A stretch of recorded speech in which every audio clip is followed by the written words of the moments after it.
wonderful people, wherever you are, on the face of this very planet once again, this very glorious evening of the 21st day, Sunday the 21st day of June, in the year of our Most High Elohim, Chukukika Biama Primi Yanine 2020, with the time now standing at exactly 6 minutes past 7 p.m. in the blessed land of Biafra.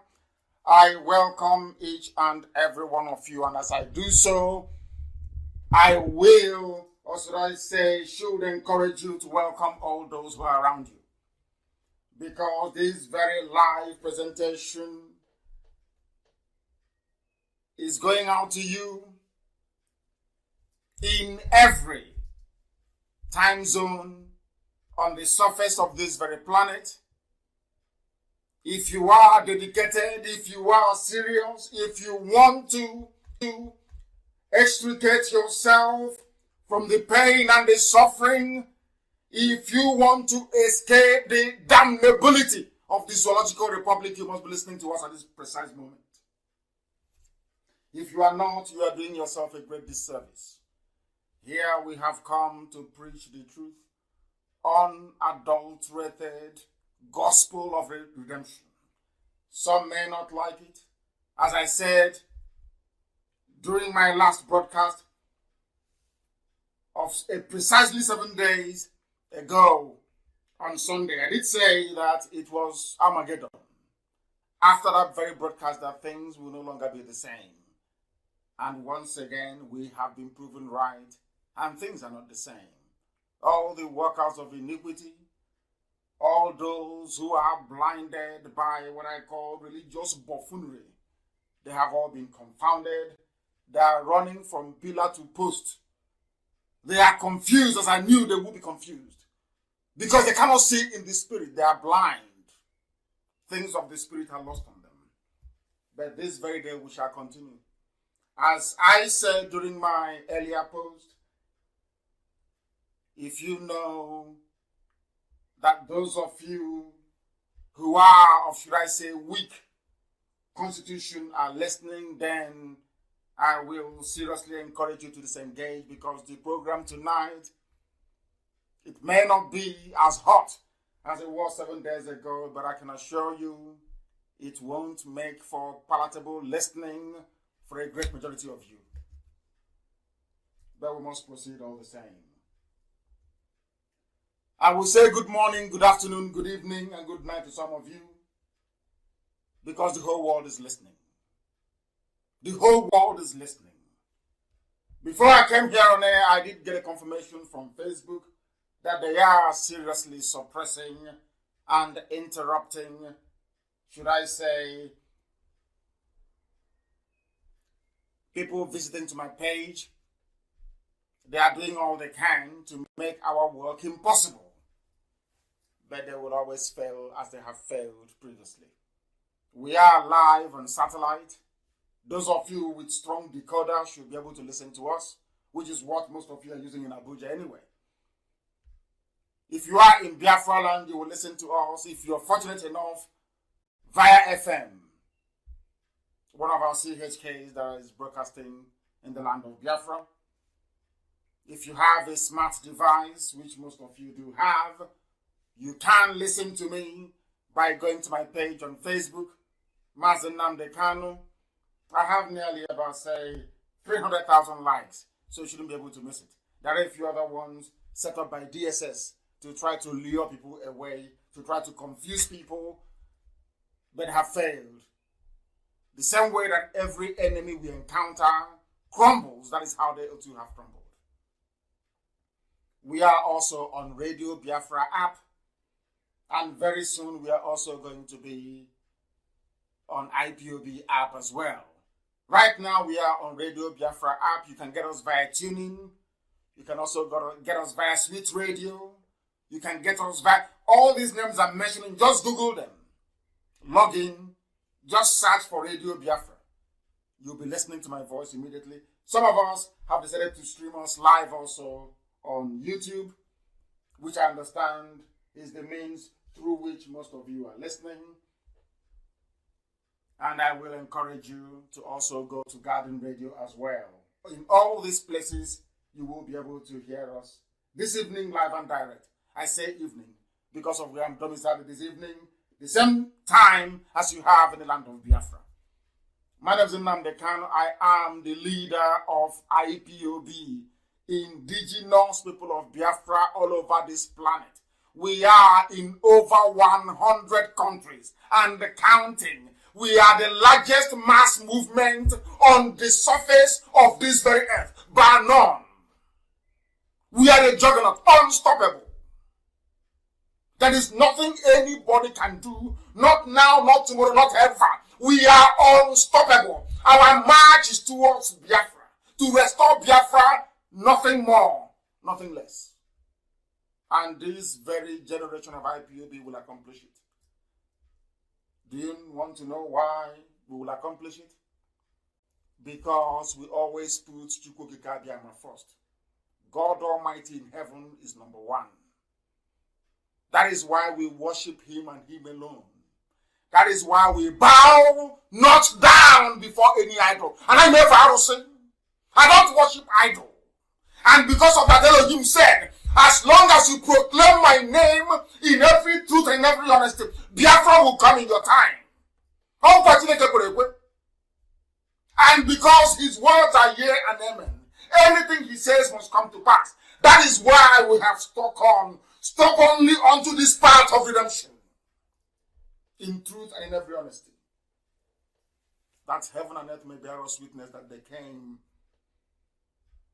and they proclaimed the salvation of God Almighty in heaven. Their cries and their prayers were listened to, and they were set free. When I say that this is the last miracle on the face of this very earth, I meant it. And with everything that's happening around us, you now understand the enormity of the task that awaits us. What we must do to be free. That is why we are gathered this evening, morning, afternoon, night, depending on where you are. Because for those in Japan, I think it's about 3 or 4 a.m. in the morning. For those in Malaysia, Indonesia, I think maybe it's about 2 a.m. in the morning or thereabout. For those of you in Los Angeles, it is 10 a.m. in the morning of Sunday. That's how it is, because the world keeps rotating all the time. When it is your morning in your time zone, it could be somebody's tea time, it could be somebody's breakfast, it could be somebody else's dinner, somewhere. That's how the world rolls. It waits for no one. When they say time waits for no one, is because regardless of what happens, the earth will keep rotating around the sun. It will never stop. Every blessed day, the earth is rotating at over 1,000 miles per hour. But you don't feel it. Because the grace and the miracle of creation is with us. Elohim is with us, and we must worship him. This very evening, as we've always done. But I am going to pray a slightly different prayer in the language of heaven. Igbo language is the language of heaven, the oldest language on the face of the earth by none. Everything I say, I have proof. I don't say something that I don't know. Everything I say, there is proof. And I'm also going to prove it to all of you tonight, should you dare or challenge me to do so. And I'm going to pray. I wouldn't call it a prayer. It is a prayer, of course, because we're requesting something from heaven. We are going to pray a prayer of the 10 commandments. And do you know why we pray this prayer?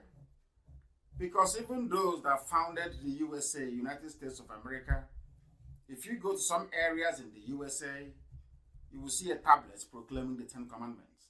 And why is it very important that we pray this evening, alluding to the 10 commandments? Because that will be the very basic foundation upon which Biafra will rest. I repeat, the 10 commandments of God that nobody disputes, not even Islam, everybody believes in it. That is the pillar upon which we are going to rest this new Biafra. That is my promise to God in heaven.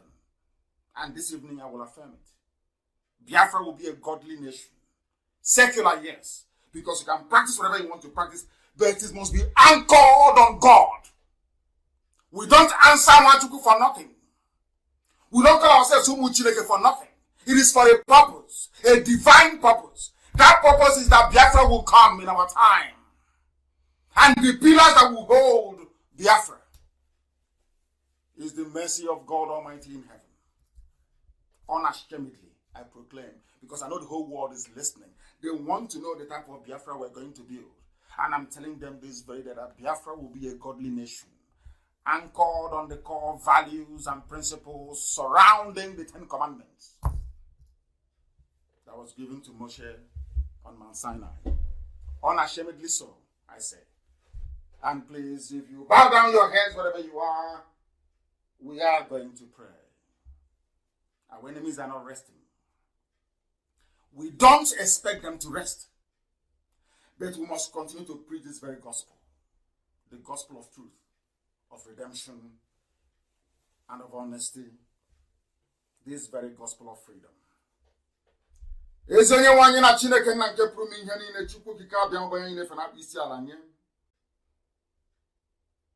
Onye ike niile nọ n'ọgbadara ka onye ọbụla ya na-achị.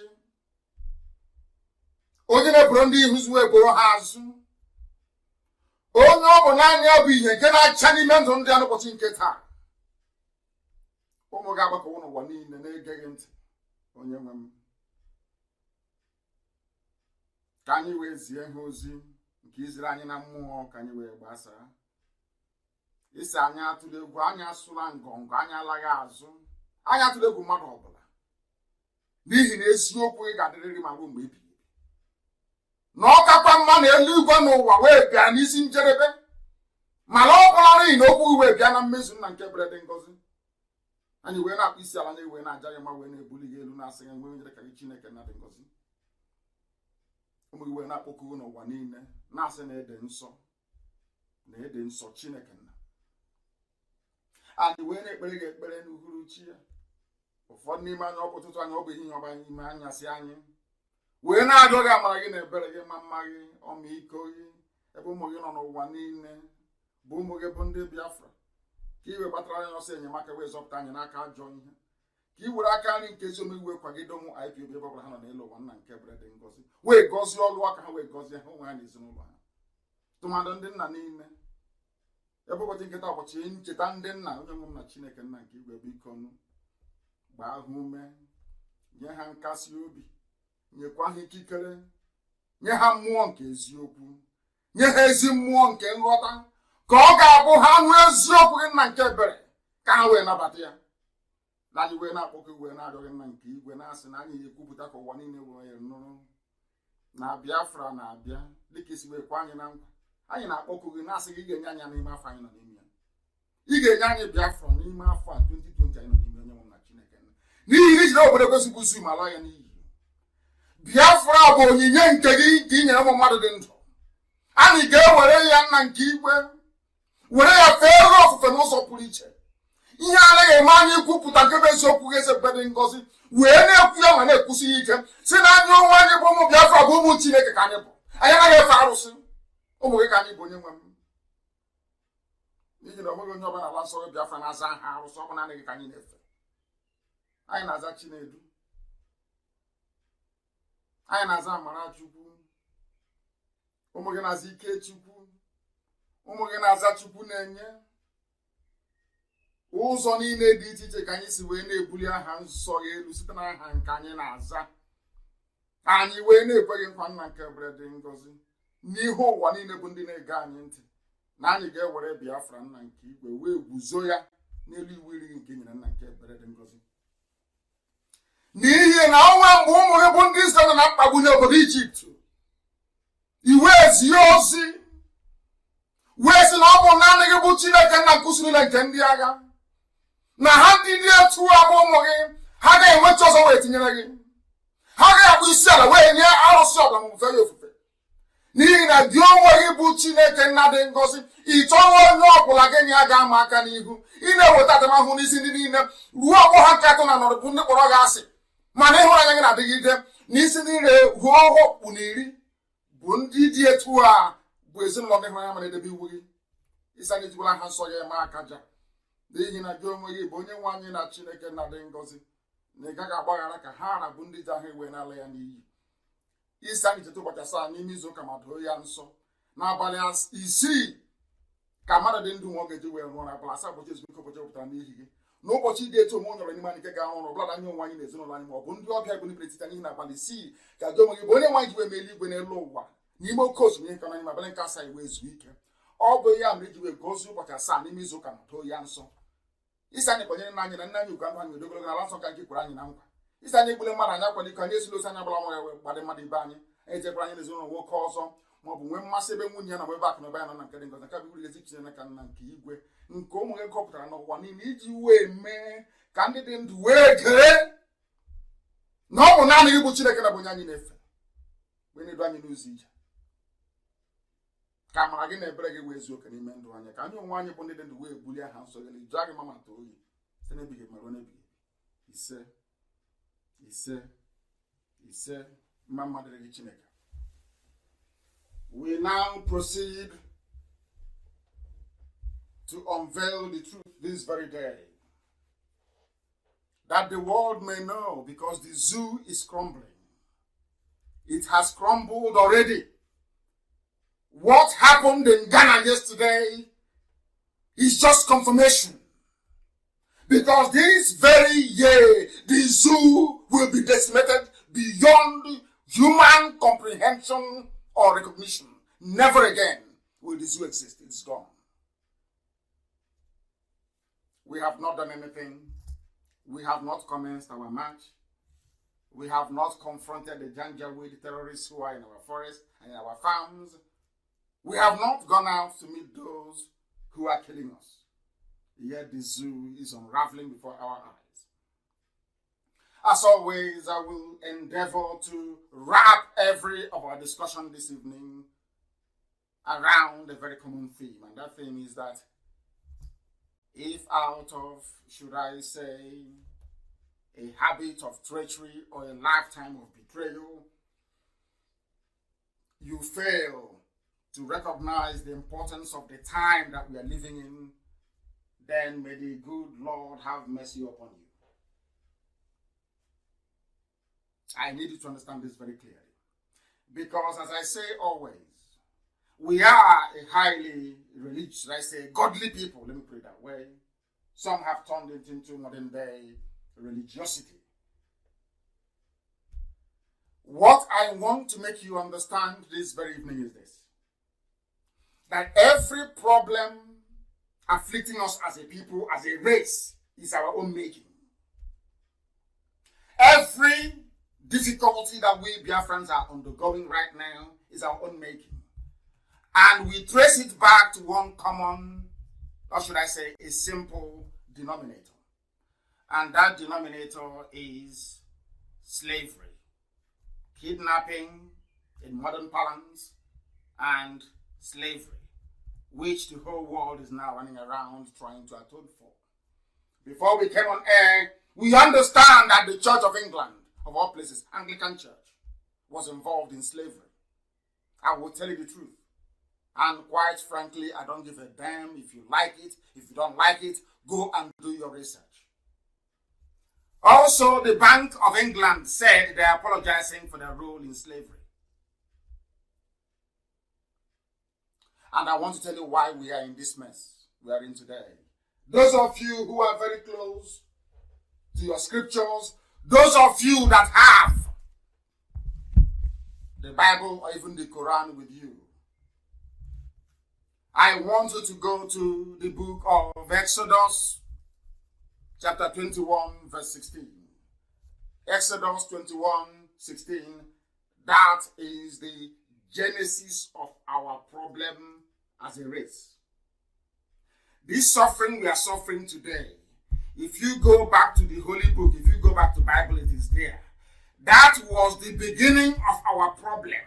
Everything afflicting black people in America, every pain, every shame, every dishonor, you can trace it back to this in the book of Exodus 21:16.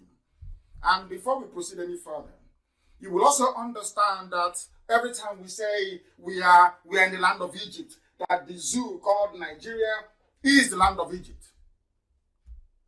And I encourage you, if they kick you out of my page, We are on YouTube. You can go to Radio Biafra page as well. Because I know they will do the best they can to suppress us. That's what they will do. But the world is listening. After this program, by the end of this program, nearly 2 million people would have listened to it live. 2 million will listen to it live. So that is why we are not bothered. That is why we are not concerned. That is why we will continue to do everything humanly possible to preach this very gospel of redemption. Exodus 21 verse 16. I want to let the whole world understand. I want to let the whole world know where our problems started from, that they may know the truth, and that truth will set them free. Once you commit this crime, once you commit this very crime, you must be punished. Your race will be punished. God will never ever forgive you until you are punished.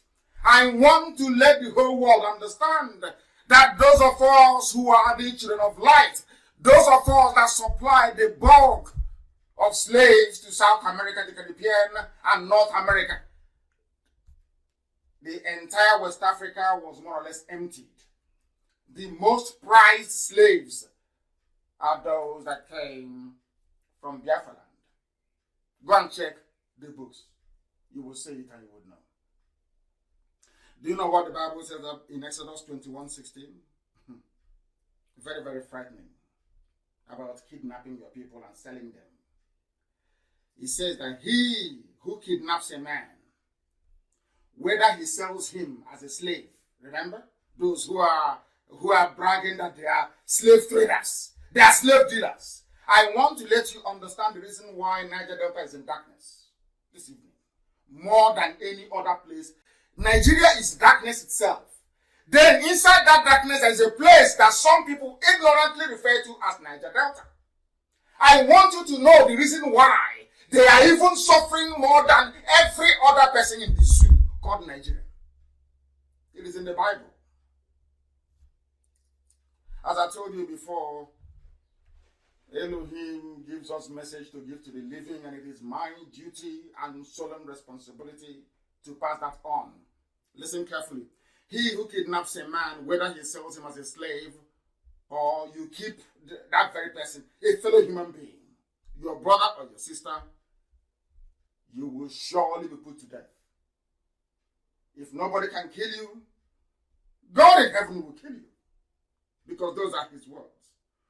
He that stealeth a man, or selleth him, or is found in his hands, he will surely be put to death.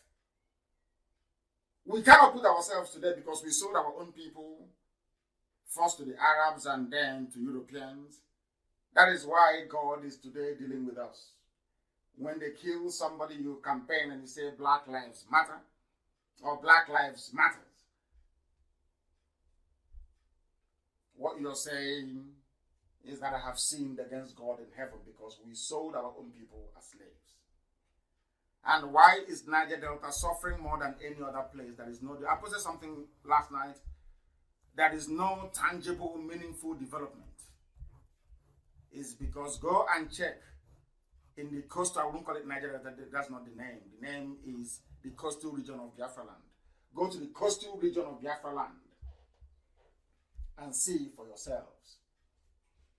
The people suffering most from the coastal region of Biafra land were the hotbeds of slave trade. Something that God in heaven is against. Not just there. I want you to also go to the book of Deuteronomy 24/7.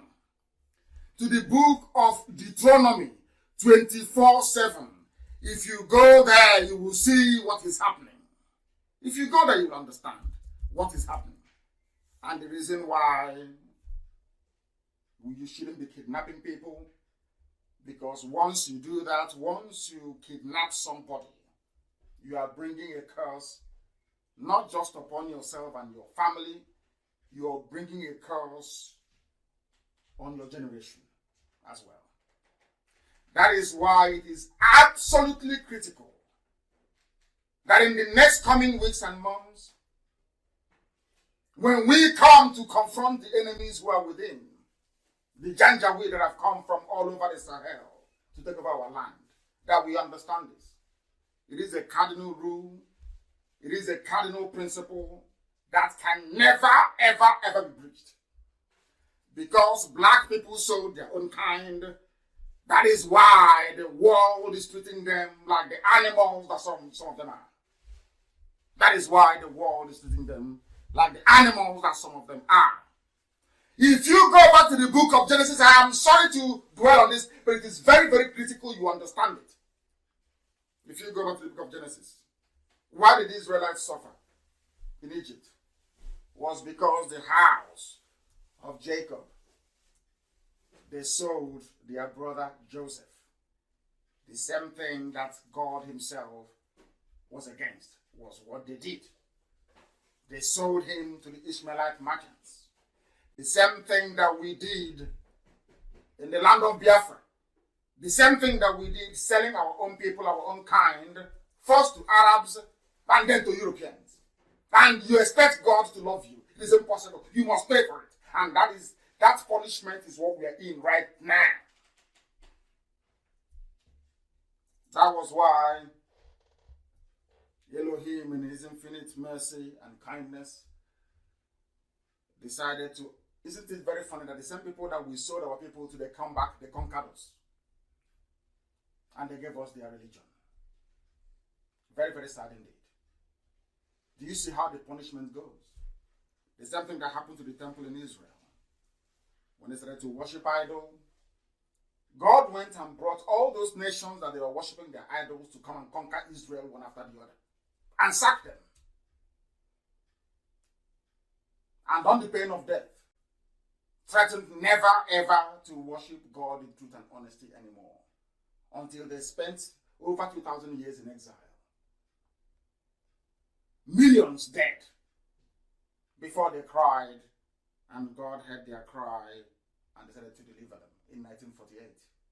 This Israel you're looking at only came into existence again in 1948, since the time of Christ.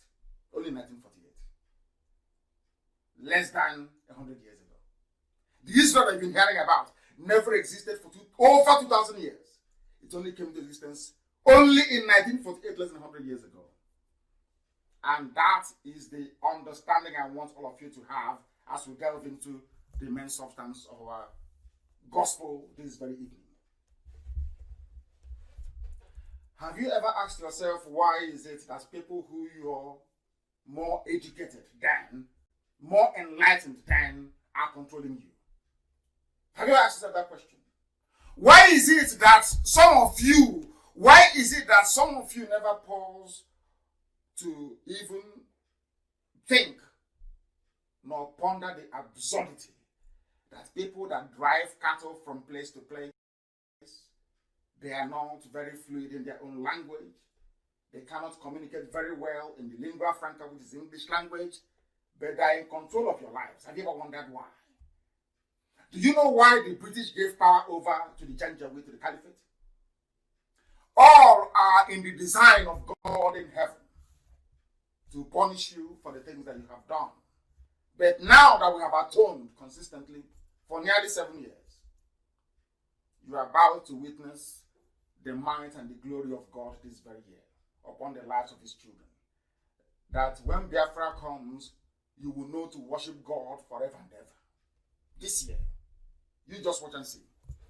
Because in the zoo, their cutoff mark is out. I want to start with this. Their cutoff mark is out. And can you believe that in Abia, you need to score 130 if you're a male, 130 if you're a female, to qualify to go to a unity school, which is a federal government secondary school. Now, in Abia, this is one Nigeria for you.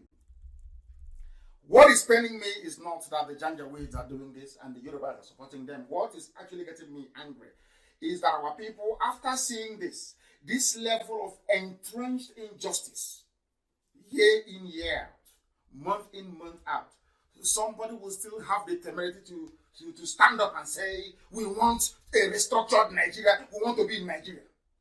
I want you to understand the level of Oh my goodness, idiocy in the brains of these people that open their mouth to talk about one Nigeria. And we are all going to ask them a question this evening. Can you tell me the reason why Abia State, the reason why Enugu State is 134? Why Imo State is 138? Why is it that in Osun State is 127? In Ondo State is 126? In Ogun is 131? Whereas in Taraba, in Yobe, you only need to score 3 or 2. You went into an exam hall with your fellow countryman or countrywoman, and you wrote the same exam, and you came out, and the examiners are telling you that if you come from Yobe State, if you come from Zamfara, if you come from Taraba, if you come from Sokoto, the only thing you need to score is 9 to be considered as somebody who have now passed that very exam. And for their females, it's slightly higher. Because in Sokoto, apparently, the women go to school more than the men. Only 13. If you score 13, you qualify. After going to unity school, having scored only 2 marks. 2 marks means in Yobe State, once you go into the examination hall, you write your name. Bashir Ahudu. You come out, you have passed. Whereas in other places, in Ogun State, in Kwara State, for instance, in Enugu, in Ebonyi, in Delta, you must score over 110 to be considered. So somebody walks into an examination hall and writes his or her name from Yobe. They come out and they are now qualified to go to unity school. And you are in one Nigeria. Now my concern is this. Are you telling me that your pastors are not saying this? Are you telling me that those that claim they are part of this Let's Keep Nigeria One, are they not seeing this injustice? Those that came out to protest for Black Lives Matter, don't they see this? Those that claim they have NGOs and fighting for equality, don't they see this? I'm asking, don't the British High Commissioner see this? Don't the US Ambassador understand what is going on? Are you telling me that the German Ambassador is unaware of what is happening? Are you telling me that all the missions of every civilized nation to the zoo called Nigeria, are you telling me that they're not aware of this very broad daylight, blatant discrimination? Now I'm asking you, those that want us to be part of one Nigeria, on what basis, therefore, are you asking me to be part of one Nigeria?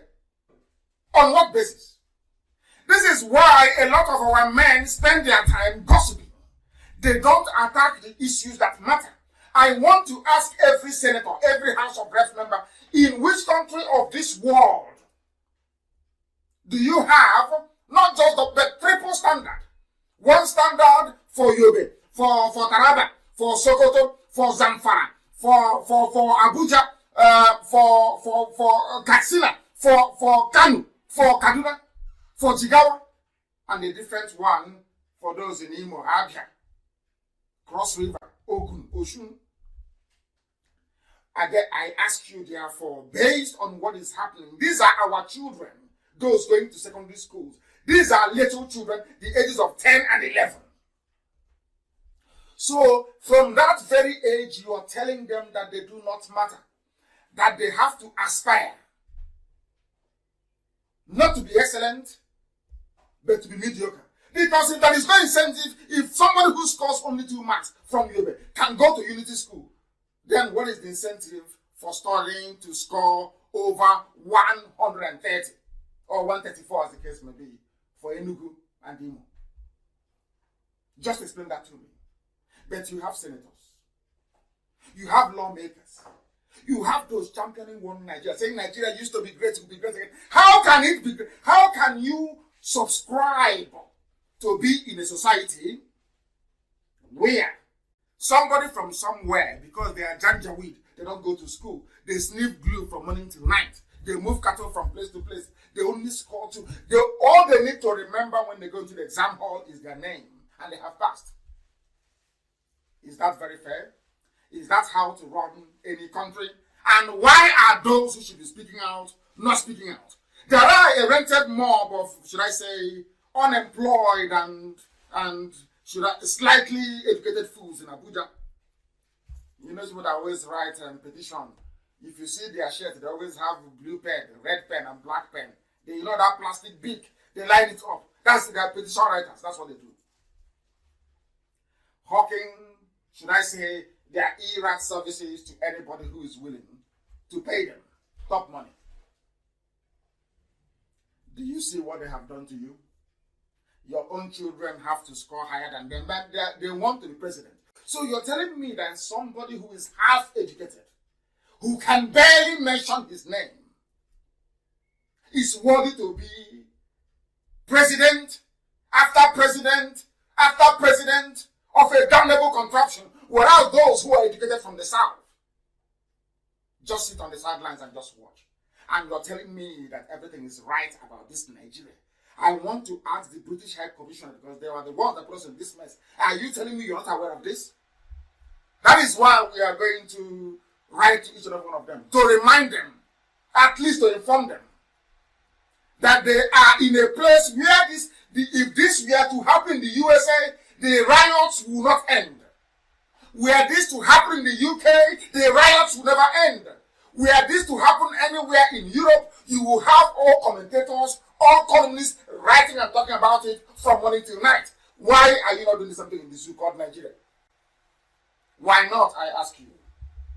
These are the things you need to ponder. These are the things that you need to consider, because it's very, very upsetting. Very, very upsetting. And that is why the zoo must fall. That is why the zoo must fall. People prefer to live on lies and deception. You know what is happening every blessed day. There is something I'm going to play for each and every one of you to listen to tonight. What is happening inside the zoo? You know these things very well. Your bishops, they know. Your pastors, they know. Your reverend fathers, they know. Everybody is aware. Your politicians, they know. Your so-called elders, they know. But they have all kept quiet. Why is it difficult for an average Nigerian to confront evil and say that something is bad? All they care about is tithe and offering, every blessed week, tithe and offering. Impunity is happening. They never come to the congregation and they say to them, "Oh, my children, how come you scored over 100? You cannot go to unity school." But somebody who only scored 2 in Yobe is going to unity school. Free education. I ask these pastors, do you at all look at your congregation and ask them these questions? Are you telling me that as a so-called elder, a senator, a house of reps, house of assembly, local government chairman, a council, are you not aware of this entrenched injustice? And I'm asking every Nigerian, tell me where else in the world such travesty will be allowed to stand. Show me where. You can't, can you? But you want me to be part of one Nigeria. This is why it will never work.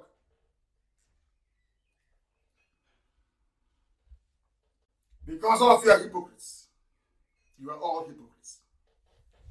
Now listen. The injustice did not stop there. Everybody is there now watching as violent Islam jihad is coming. Sweeping and killing people every blessed day. Cutting up our parts and throwing it all over the place. There was no outrage. There was no shock. Because a Biafran woman was killed. Her right leg cut off. Her left leg cut off. Her torso cut off. Her head cut off. Her neck severed. Her hands cut off. I don't see anybody complaining in America. I don't see anybody complaining in Britain. I don't see any diplomatic frenzy. That woman belongs to somebody. Has a father and a mother, maybe children, who knows? Nobody cares, nobody wants to know. And after seeing all of that, somebody is telling me about one Nigeria. That is where I begin to, that is why I get upset, most of them. That is why I insult them. That means you're very cold, you're callous, you are evil. You want me to belong to a country where somebody can wake up one morning and decide to kill me for no reason, and that person will just go scot-free. In most instances, he or she will get paid for doing it because they are following. And that is the country you want me to belong to. Let us hear them to show you how evil the zoo is. Listen, please. Listen. Mr. Can you hear me? Yeah, listen. Yeah, I can hear you. Okay, so the call by the governor. That's Ganduje. The government stopped the influx of herdsmen from outside the country. Now, remember this. A governor is calling for a stop to the influx of herdsmen. And I've said this thing repeatedly. Can anybody then tell me why the southern borders are closed? You have politicians in the south. So that is to tell you that every politician you have in the southern part of the zoo called Nigeria is in the pockets of the Fulanis in the north. And that is punishment from God. Because as we were selling slaves, so we are the Yoruba. Also, the names actually Duduwa. We'll come to that later. Not Yoruba. Duduwa were also selling their own slaves. Those in Dahomey were selling theirs too. In Badagry. Big time. Selling slaves, big time. That is why you see how God punishes people who go against him. Slavery is evil. Before other people around the world begin to atone for their role in slavery operation, Africans must first apologize to black Americans for selling them as slaves.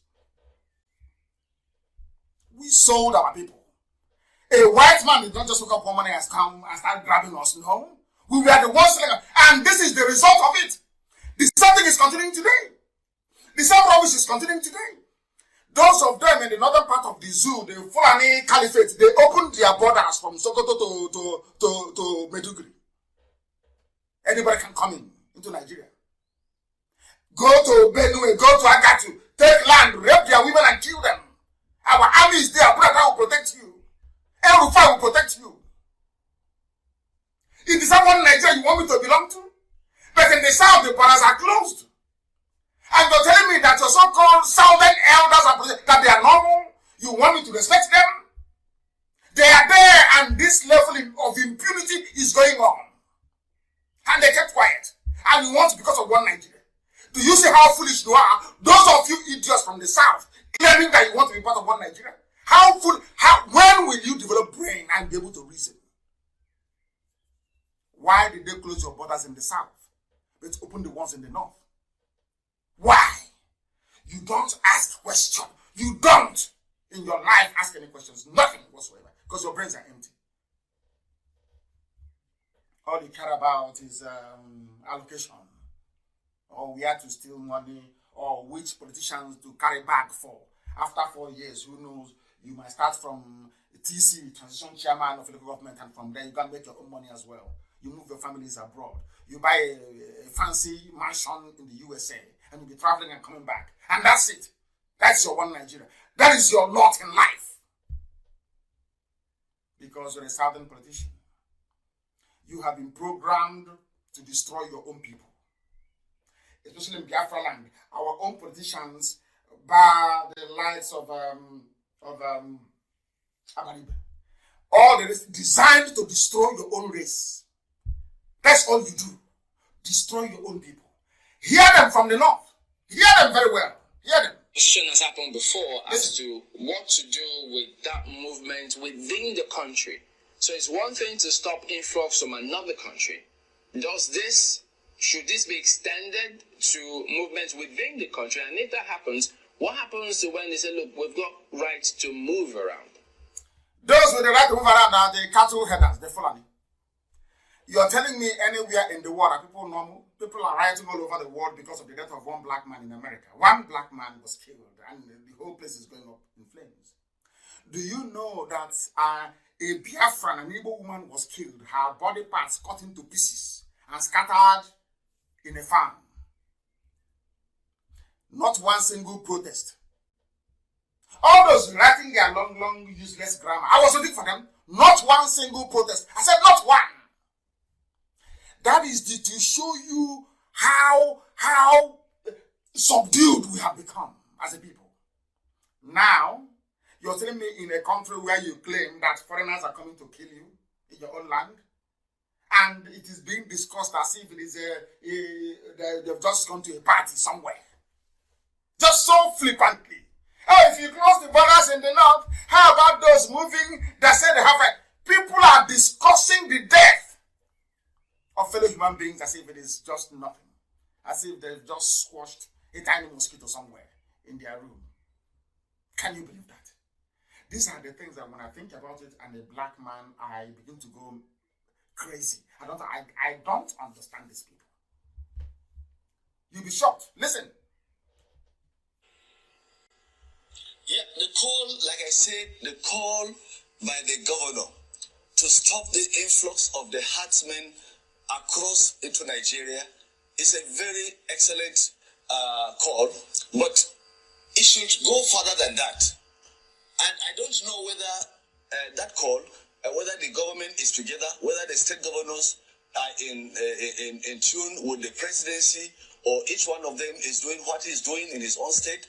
But one thing I know is that I have already said it here, that there are hundreds of thousands of these killer herdsmen, which the governor has confirmed that when they come in, they are heavily armed. And in a country, this is a proof that you have no president, you have no vice, you have nobody in power. I don't know how else to explain it to black people so they will understand it. That was why the Zoo High Commission, their embassy in Ghana, was demolished. The Ghanaians know you have no president. How can you demolish? Do you know what the meaning of an embassy? Sorry to digress a little bit from what they are discussing. That is, headsmen are coming in and killing you. The likes of El Rufai are arming and providing, should I say, political and military cover for these killers to come in to take over our land, to make the geopolitical space, the Nigeria that you have right now, the home of Fulanis across the Sahel. That is their game plan. You know it and I know it. Now the question is, what are you doing about it? We know what we are doing. All of you talking about one Nigeria. I want to ask you, is it in the education system? Is it in which aspect of life is salvageable in Nigeria? I said, which aspect is salvageable? Which aspect is salvageable? There's none.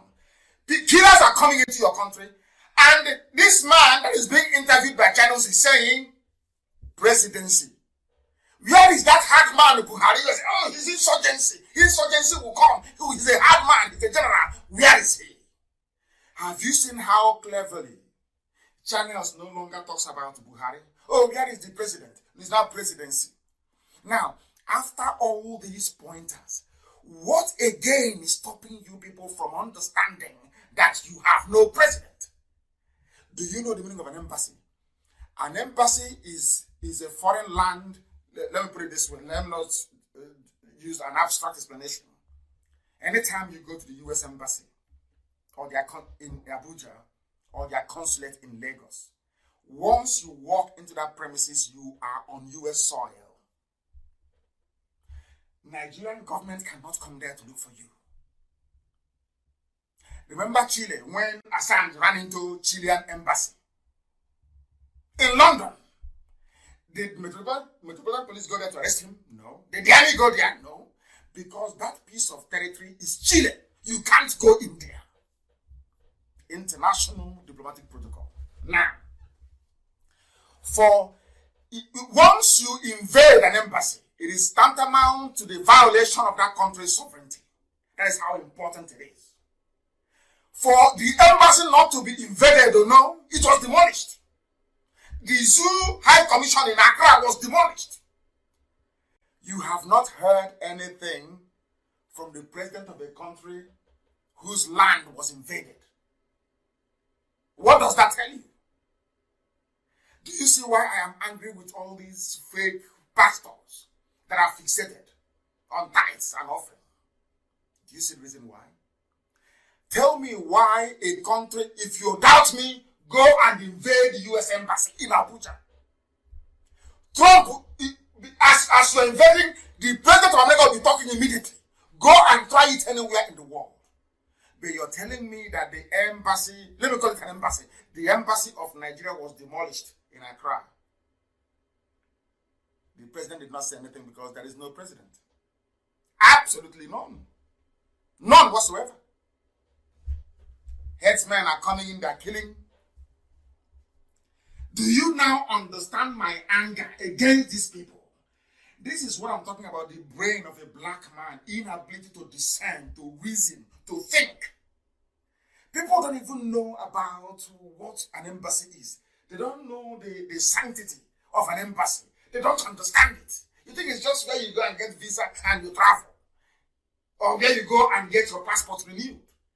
Do you know of an embassy? That piece of embassy in... Who are these people, for goodness sake? Who are they? What sort of human beings are these?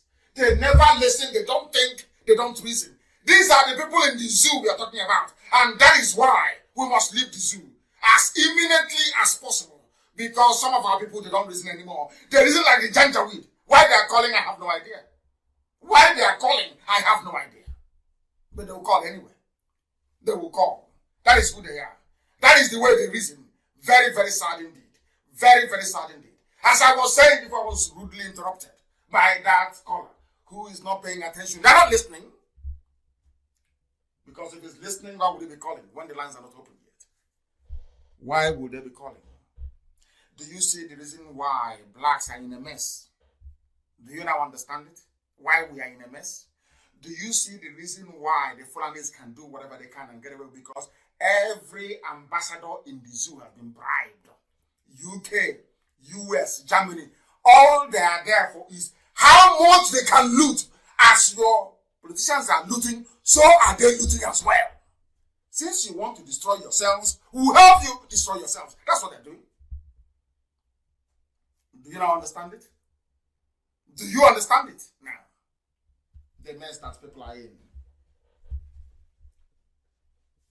The building block for every society, so to speak, is fairness, equity and fairness. What is the fairness in having different cut-off marks? Not just maybe 10 or 15 or 20. I have to get 134 from Imo State to go to school. There's somebody that is a janjaweed from the north will need to score 2. And when you have them as president, as finance minister, as the head of strategy and planning in the Ministry of Finance, as the head of budget, you want your country to move forward, to be like Singapore, to be maybe like India, to be growing. Are you not insane? Because from their education, you shall know them.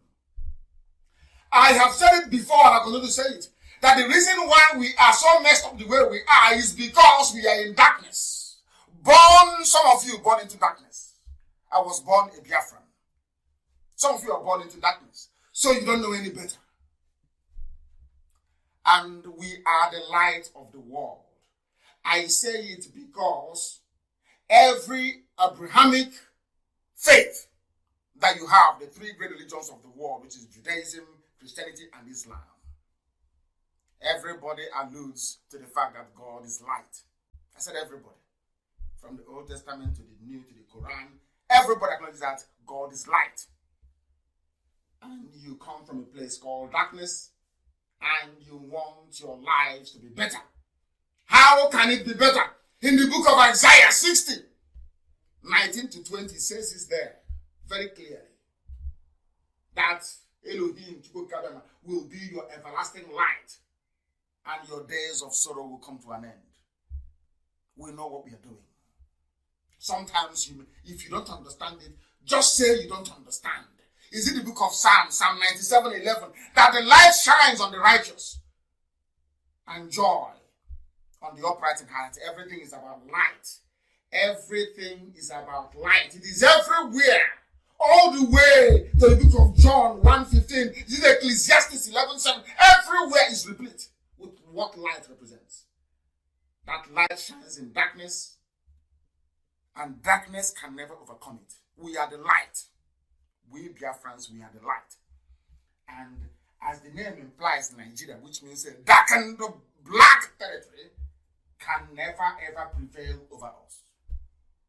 Do you see where we anchor our agitation? On the promise of God. When I say we are anchoring our agitation on the promise of God, people don't understand it. They think we are being too religious. No. I studied both the Old Testament that underpins Judaism, New Testament that underpins Christianity. I even went to Quran. Do you know I'm studying Quran? And I found the same thing. And I wish I can tell it to you. The place we found in the Quran is Surah An-Nur 24:35. Surah S-U-R-A-H An Nur. I'm not sure I'm pronouncing it correctly. Do you know what it says there? That Allah is the light of the heavens and the earth. That God is light. Do you see what we call ourselves again? Even in Islam, they know who we are. That we are the children of light. Do you understand it? Because this Surah An-Nur 24-35 says, I'm now quoting Quran for you so you understand it. Because we are scholars, we read. I'm quoting Quran for you so you know. God is the light of the heavens and the earth. The example of his light is like a niche wherein is a lamp. The lamp is in a crystal, and the crystal shining as if it is like a pearl, like a radiant star, lit from the oil of a blessed olive tree that is neither of the east nor of the west. That little name you answer in H, people don't know the meaning of it. Light in here. That we answer in our villages, you have no idea. I'm telling you that every major religion in the world recognizes who you are. But it's only you that don't know who you are. That is why you're subjecting yourself to a contraption built by a man, built by the hands of a man. Look at children of God submitting, instead of you to submit yourself to the creation of the Almighty, you're submitting yourself to the creation of a mortal. Very shameful and very disgraceful. But we are here to correct you. And as a result of that, you remain in mourning. That is why we have been suffering from day one. They keep shrinking us. They have now shrunk us so much that if you ask a typical idiot in Abuja, where is the Southeast? Igbo land, there is the Southeast. The 5 states. Because of that pain and suffering that we are undergoing, that was why Elohim Chukwukika made us blind. We have forgotten there are Igbo people in Kogi. We forgot there are Igbo people in Benue. We forgot there are Igbo people in Cross River. We forgot there are Igbo people in Akwa Ibom. We forgot there are Igbo people in Bayelsa. Yes, Bayelsa. Yes. We forgot they took Igbo people away from us in Rivers. Took them away from us in Delta. Took them away from us in Edo. Now, are you feeling what I'm saying? Because we have become blind. We no longer seek the face of God Almighty in heaven. As our name says, I say what I say because of what our name says is who we are. Onyinye Chineke. Onyinye Chi. That is our name. That is our own name that God gave to us because we represent the light. The name is everywhere. All the way from Anambra, which is the capital of Igbo land, all the way, every part you have in here. Everybody answers light in here, light everywhere. And then you come and you cocoon yourself in darkness, that is the zoo, and want God to bless you. God cannot bless you in Nigeria, it's not possible. It is impossible. If you like, remain in Nigeria for 1 trillion years, God will never ever bless a Biafran Nation. Individually, you may be rich. Maybe like, maybe you better or innocent or whatever. You may be boy to Janjaweed and they give you something and allow your business to thrive. But the road that leads to your village will be a death trap. You will encounter armed robbery. You will encounter civil strife. You will encounter pain. You will see suffering on the faces of those that will come to your house every morning. Your life will never be complete if you don't know. Now listen to what is happening to us. There is no lockdown in the north. No lockdown in the north. In Biafra land, they said we should lock down. go indoors and stay indoors and lock down. Yes? And now let me tell you what is happening as a result of that. Let me tell you what's happening as a result of that. Listen carefully. Listen. She's speaking Igbo language and of course Ngwa dialect. They say sit at home. So everybody's not at home now, as usual. Now look at how we are being dealt with, how we are being punished. To tell you that the hand of God is in what is happening to us. I'm being honest with you. People who are not in the spirit cannot understand what we're saying. You can never ever understand what we are saying. Because we are now preaching the truth, that is why every force of darkness have now come to fight us. Including Facebook. And I want it to be posted. Where Facebook openly wrote to me and said, we disagree with this your post that you made. We are limiting, which means suppressing the number of people that will see it. And that's exactly what they're doing today. And who are those doing it? Yoruba people working for Facebook. Black people doing this. Do you now understand the mess? When I tell you that the heart of a black man is evil, people say, oh, you're elevating whites and talking down on black people. But all the evil happening is from black people. The people suppressing not just mine, every active IPOB family member on social media, on Facebook, his or her account is being suppressed. Have you asked yourself why? And those who are doing it. Do you think it is Zuckerberg in California doing it now? They got a contract from Nigeria. They took the money. They hired Yoruba people to put them there to be doing it. The same way they hired Fulani people to be managing BBC for them. The production manager, the program manager for BBC are all Fulani people. Are you aware of that? Our enemies are plentiful, but we are going to prevail. I'm telling you without any doubt. We have prevailed already. I say without any doubt, we have prevailed. What they don't know is that Facebook doesn't control YouTube. We are there streaming live. They don't control the FMs in Biafra land. We are there live. They don't control the satellite. We are satellites live. They cannot tell TuneIn what to do. They cannot tell Sweet Radio what to do. They cannot tell Simple Radio what to do. They cannot tell Garden Radio what to do. In all these platforms, people are listening to us. That's the hand of Elohim. That's how it works. Let us listen to our mother. Biafran governors are saying, sit at home. Don't go out. Oh. If you come out, we'll kill you. Meanwhile, the Janjaweeds are coming from the north. Let's listen to our mother. From Ongwa, I will interpret for you, please. Don't worry, just listen to her. Yes, man. Yes, ma'am.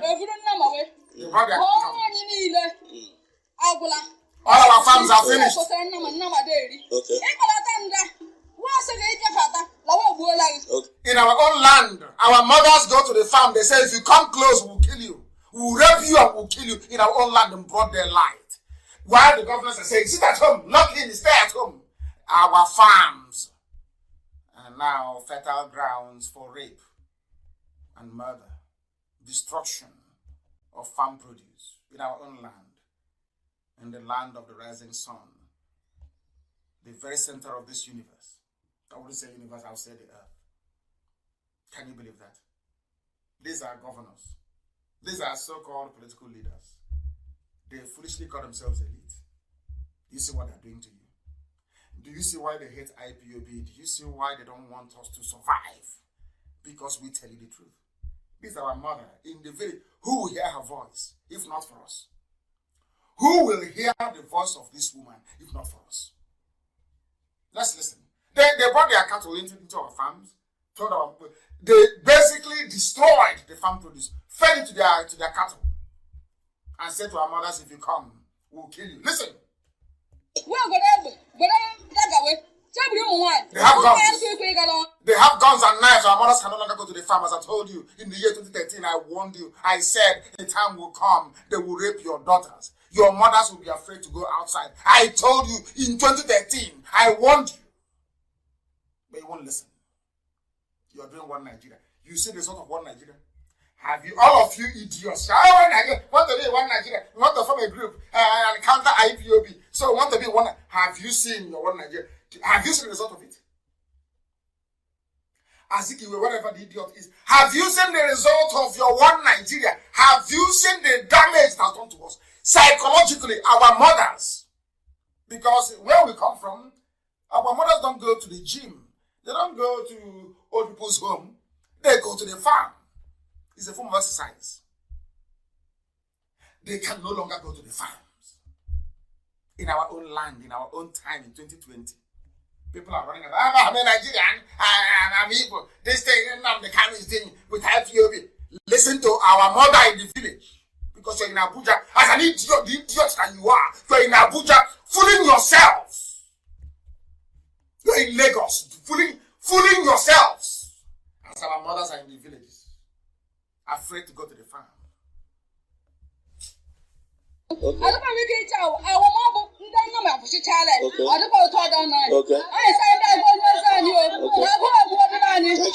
They are dying of hunger. They can no longer go to the farm. These are our mothers. Can you believe that? Can you believe that? And people are doing, they are doing,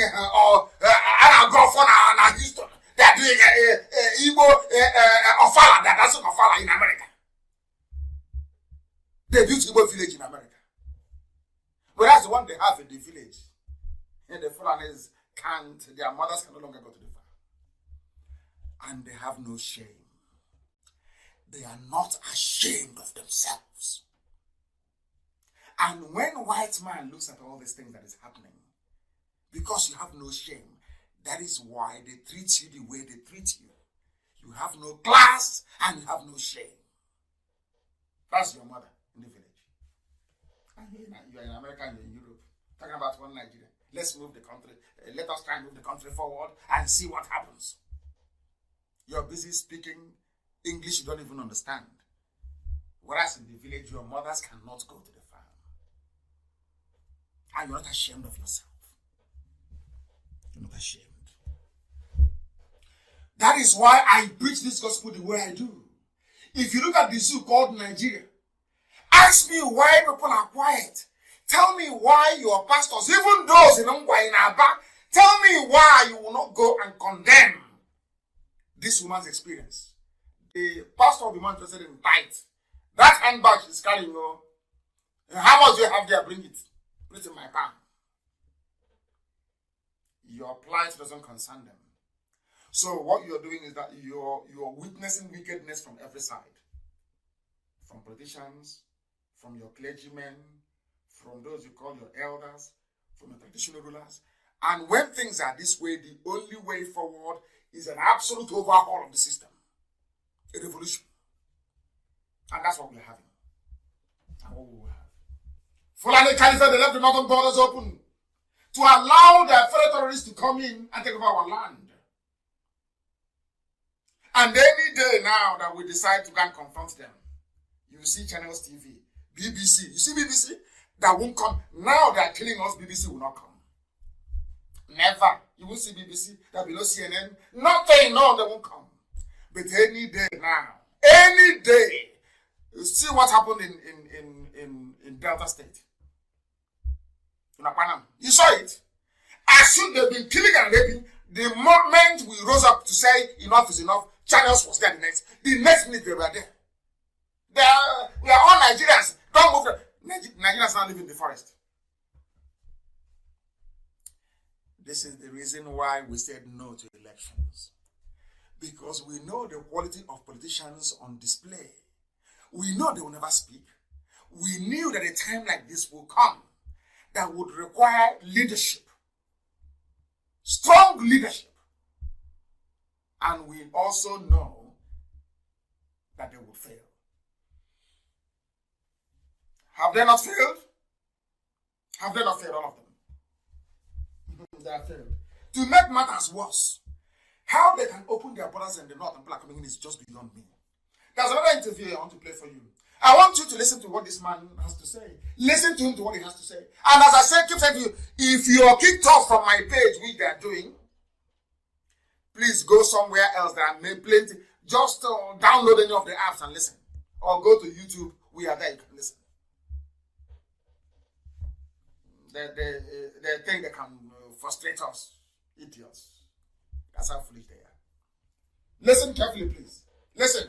In Katsina State, listen. I went to Koterekwashi. So along the Koterekwashi Kankara Funtua road, I saw Hausa youth blocking the road. He said Hausa youth. Fulani headsmen, Hausa youth. So anybody telling you that the North is united, the North is talking rubbish. Because of what we are doing now, the Hausa youth, they have woken up. They have now seen what we saw many years ago. Hausa youth are now blocking the road. Hausa. Have you heard of that before? But if you see all the atrocities being committed by Fulani terrorists, claiming they're headsmen, you will think, you say, oh, it's Hausa Fulani. Do you see why I said it is not Hausa Fulani, it's only Fulani that is causing this mayhem? Have you heard this man? He was speaking on their national TV, which is channels, APC television, telling them the truth. For Hausa blocks the road against Fulani because they're fed up. But you have some people who are supposedly Biafrans in Abuja talking rubbish. Then they want to be one Nigeria. One of us are running away. You want to come put your head in it, as usual. As Azikiwe did. And look at where you are today. Your mothers can no longer go to the farm. And you're not ashamed of yourself. Listen, please. When I ask what is this, they say that people are being killed. And Hausa people are being killed. Are you listening? Hausa people are being killed. Hausa, they are being killed. Are you listening? Government is not doing anything. Government is not doing anything. Why is the government not doing it? Because there is no government. That is why the government is not doing it, because there is nobody in power. Nobody is in office. Are you listening? Nobody is there. They bring down your embassy in Ghana. Nobody's talking. Foreigners are coming in, they say, with AK-47 to fight, to kill you in your villages. Nobody's talking. They go to Umba. They kill. They rape. They dismember our people. Nobody's talking. And you're telling me you have a government? Now, it is now that it actually dawned on me that, let me tell you one thing. Your so-called daddy GOs, that is your pastors, your politicians, and your traditional rulers, they are all working hand in hand. Now they can no longer sell us as slaves. Believe you me, if they had the opportunity now to start slavery, they'll start all over again. Because they cannot sell us. The only thing left for them to do is to punish us as much as possible. To make our lives as miserable, as intolerable as possible. If we are dying, we can get that. You're telling me that 40 years ago, even after the war, you will come into Igbo land, you will cut up a woman into 6 pieces, scatter her bodies everywhere, and nobody will do anything. Of course not. That is the sign of the times we're living in. This is the era of Ohaneze and Gatron and Ushi. This is the era of 419 politicians. This is the era of high-tech rigging. This is the era where Fulani Caliphate have come out full force to take over everywhere in this room. And it's happening before your eyes. The man is saying it. Even houses are being killed. Now tell me why everybody should not rise up and say to hell with these Fulanis. Who are the ones causing this problem? They're the Fulani now. Who else is doing it? Every other ethnic group is a peaceful group. I'm being honest with you. Remove Fulani, everybody is peaceful. Everybody is, Yoruba is, Oduduwa is peaceful. Biafra is peaceful by nature. Hausa is even more peaceful by nature. Hausa, they are peaceful people. Ask yourself this question. Who are the ones bringing all this killing? This man is always Fulani. It's them. And they are the ones that need only 2 marks to go to school. Only 2. They only need to score 2 to go to school. Others will score 140. Has that ever dawned on you before? Do you now understand the mess you're in? Do you understand the mess you're in? That is what we are trying. That is what gets us angry. And we're trying to make you understand. We speak English, you don't understand. We speak Igbo, you don't understand. We speak Efik, you don't understand. How do you want us to explain this to you so you understand it, that your life is a mess? And it is your responsibility, your duty, your responsibility to do something about it. Now listen, please. Listen carefully. Notice that a lot of the headsmen that I talk to, they don't speak English. I don't speak Hausa. Because I said, hey, came to me now. He said, he kept quiet. I said, may I say, why is he not talking? He kept quiet. And they say, they should stop speaking French. And they say, to French, say, we. Instead of feeling comfortable. And as we talk, continue to talk, I find some of these people are from Mali. So from Mauritania. Now, what we are saying is, Mali and Mauritania invading your land, coming to Abia State, going to Imo, going across Biafra land, Bayelsa, rivers, killing people at will. I have a president. My God. Hey, Nisioji, black people, you people are astonishing. You people amaze me. You know, there is a level of stupidity somebody will exhibit. You start avoiding them for your own good. When somebody says, I am a Nigerian, avoid that person for your own good. If somebody says, oh, we believe in one Nigeria, avoid that person for your own good. You are telling me that in a country of professors and lawyers and doctors and what I call backyard elite, people can come from Mauritania, from Mali, speaking lesser passé Francais, I don't know what they call it. They can come into the zoo, travel all the way to Benue, go to Akatu and kill people because they are Fulani. So, in case you are wondering, those coming from Mali, and they are not just any, they are Fulanis from Mali and from Mauritania. Fulani, they come into your land and they kill you. And on top, some idiots will come and tell you one Nigeria. And it's time we start stoning them all. It's time we start stoning them. And to make matters worse, there are places now in Katsina. AIT was reporting. Katsina villagers now pay monthly fees to bandits to evade attacks. Who call them bandits? Yoruba newspapers. Yoruba media. These are Fulani terrorists. They are not called bandits. They are terrorizing Hausa people in Katsina. Fulani bandits terrorizing Hausa people in Katsina. Why are they doing it? Because Hausas were foolish enough to allow them to come into their land 200 years ago. And this is the result. The same thing that some idiots want us to do now. What we want is restructuring. What IPOB is doing is not good. All we want is restructuring to restructure the polity. Talking rubbish. Restructure so that sometime in the future, Anambra State will be like Katsina, where we'll now be paying the Fulani settlers in what's it called again? In Obunike.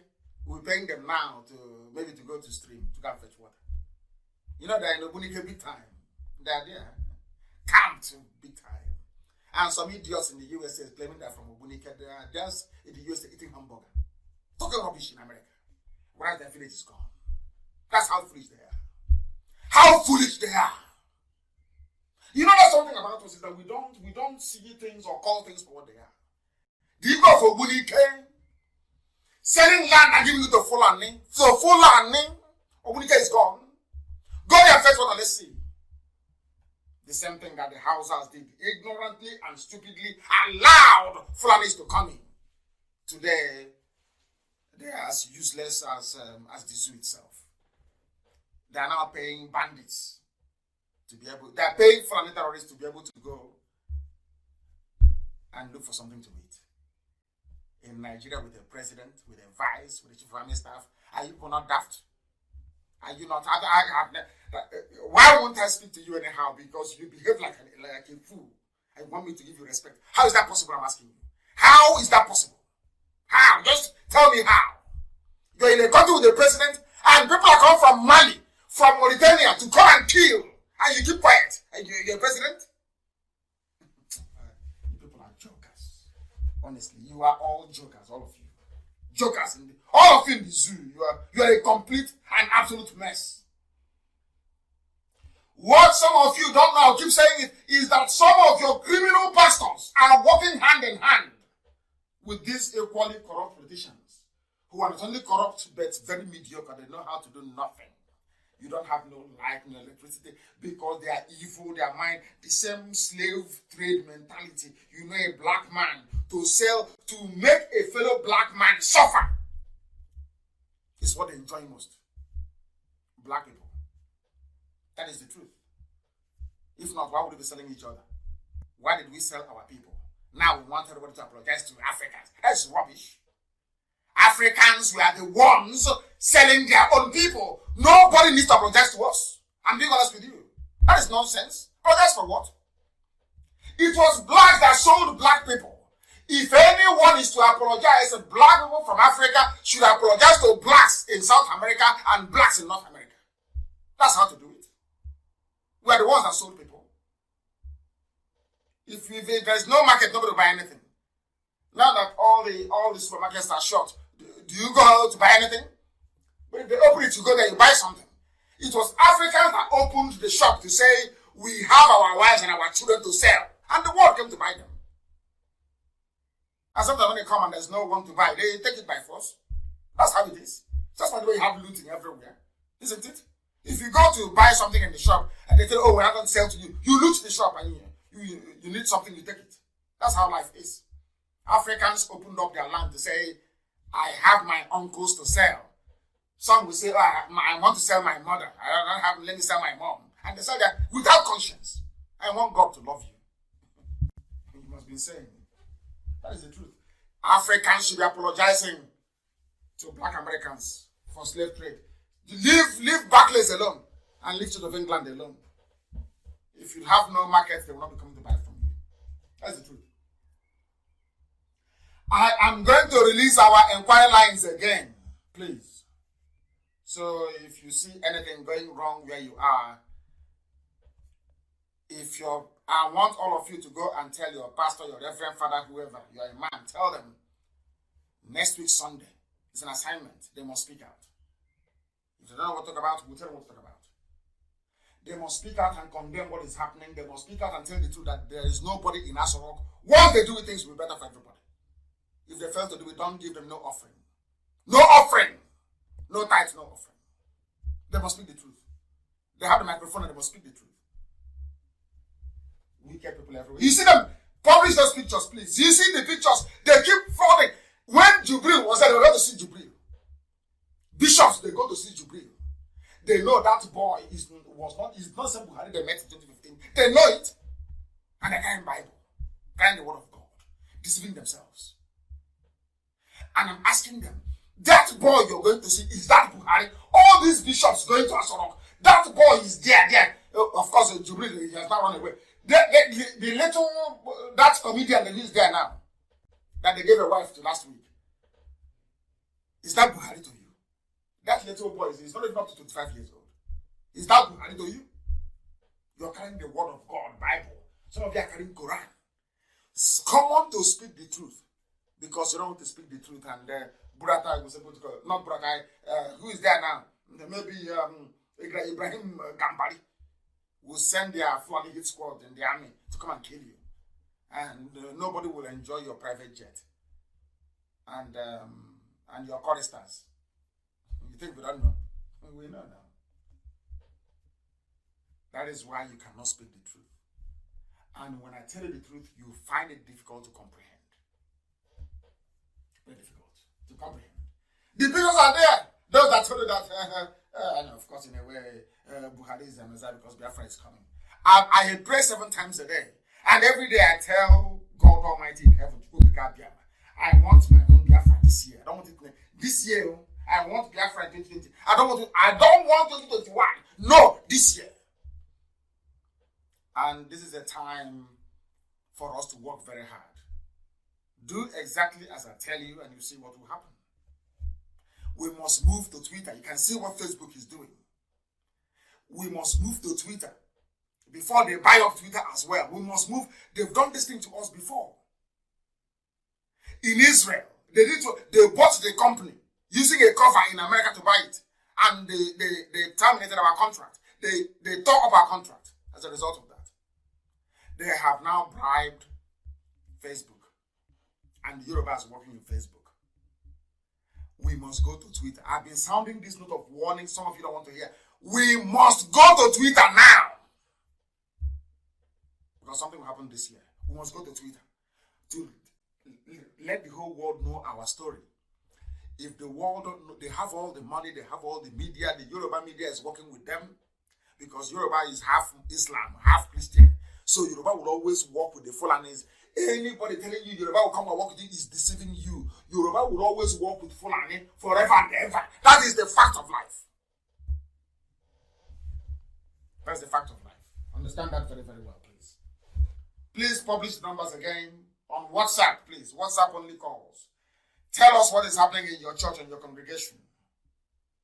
Tell us why your pastor, tell us what your pastor said when you went to the pastor and said, Pastor, why don't you condemn what is happening? And condemn the fact that there's nobody in Nazareth. And then you let us know what your pastor says. The numbers are there, please publish it. Publish the number, please, on my page, on my Facebook page, please publish it. Somebody wrote very movingly that I should be very polite to people. I should say what I'm saying, but I shouldn't insult them. But Americans bought you as slaves. The Europeans bought you as slaves. The two great religions of the world bought you as slaves. Christianity bought you, Islam bought you as slaves. That is the fact. You may want to deny it. You're talking rubbish. But of course, the first slavery was sanctioned by the Pope. That is a fact, historical fact. Go and do your research. Than being a sentimental African buffoon who doesn't reason very well. Go and do your research. You'll understand it. The Pope gave his... In fact, go and Google it if you want. It was the Pope that gave authorization. There's nothing wrong with slavery. And I don't blame him. You had people to sell. Some of you sold your mothers, you sold your fathers. Some of you came from lineage of slave dealers. Some of you in Abuja. And those of you petition writers with your pen, blue, red, and black. Looking for who to do boy for. Okay, I have something to write. I have an idea. Let me write. Against IPOB. Maybe you give me some money. My rent has run out. So you don't know that? Some of you don't know. Some of you don't know. That is why you are wallowing in ignorance. Because what I tell you is the truth. The truth you will not hear from anywhere else in the whole world. You can, nobody will dare tell you this very truth. I told America, I went to America, and I was in Capitol Hill, and I told them, every ambassador you send to Nigeria is a multi-millionaire because they see the truth and they lie to the State Department. I told them in America, face to face, your ambassadors to Nigeria are corrupt. They were shocked and they were looking at me. He said, what is that? I said, yes. Yes, 100%. Every ambassador from a major country going to Nigeria is a millionaire overnight. They buy their silence. If you go to the dispatch now, from Abuja to State House, from Abuja to the foreign, I don't know what is wrong with these mad people everywhere. They will not listen. They will not listen. And I'm going to turn this line off completely. For these people are mad. They're insane. They are insane. And I will block them. Never again will they be able to call this line. Never. These people are mad. They're insane. Unbelievable. I have never seen. So that is why Fulani are making a mess of their lives. I don't understand these people. I don't understand them. I just don't understand them. And I will never understand them until Biafra comes. Perhaps they have been blocked.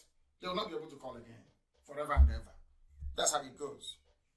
You're deliberately trying to disrupt the flow of this very gospel that we're preaching. Facebook is having a heart attack. Don't you know that? They are panicking, writing to me all the time. This page is about to be unpublished. We will unpublish it. We are suppressing people coming to your page. We will continue to suppress it. These are Yoruba. Yorubas are the ones doing it. Yorubas are the ones doing it. Very, very sad indeed. Extremely sad. That's how it is with black people. That is why if you... Do you think we start selling each other today? It's from time. If there is no Oyibo to buy, like those that claim they are from... now it's now South. If there is, like a Green Clark, if there is no Oyibo to sell people to, let me sell you to Fulani. That's how they make their money. All those talking about one. That is where they make their money. Of course, it took so it's Ecuador. Assange is Ecuador, not Chile, please. It's Ecuador embassy, not Chile. Ecuador embassy. Thanks for the correction. I know it's Ecuador, it's not Chile. It escaped my mind. I didn't quite remember. It's Ecuador. He was taking refuge. That place he took refuge in, Ecuador, is that territory belongs to Ecuador. I remember, do you know Prince Philip, the man you have now as the husband to Her Britannic Majesty, Queen Elizabeth II? He was born in the UK. And then when he was about to be born, the Prince Philip of Yugoslavia, when he was about to be born, the hospital where he was born was converted into a Yugoslavian embassy and was declared Yugoslavian territory because he is not allowed, a future heir to the throne cannot be born outside Yugoslavia. Are you listening to me? The hospital was declared Yugoslavia so that the child prince can be born there. So in the future, he could have inherited his throne. That's how things are done. Every embassy is your home. If the police are pursuing you, you run to an embassy, that's the end of it. They can't go in. It's Ecuador, not Chile, please. I stand corrected. Thank you very much for that. Thank you very, very much for that. The name Ecuador skipped my brain. Thank you very, very much for that. A lot of people are calling in to say, I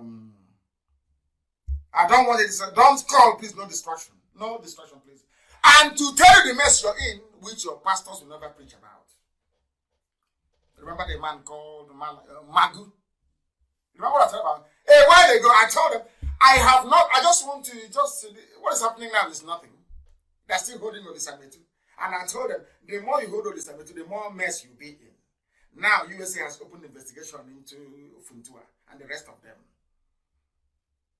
And now, Magu is in trouble as well. And I remember telling you live on air that Magu of EFCC is a thief.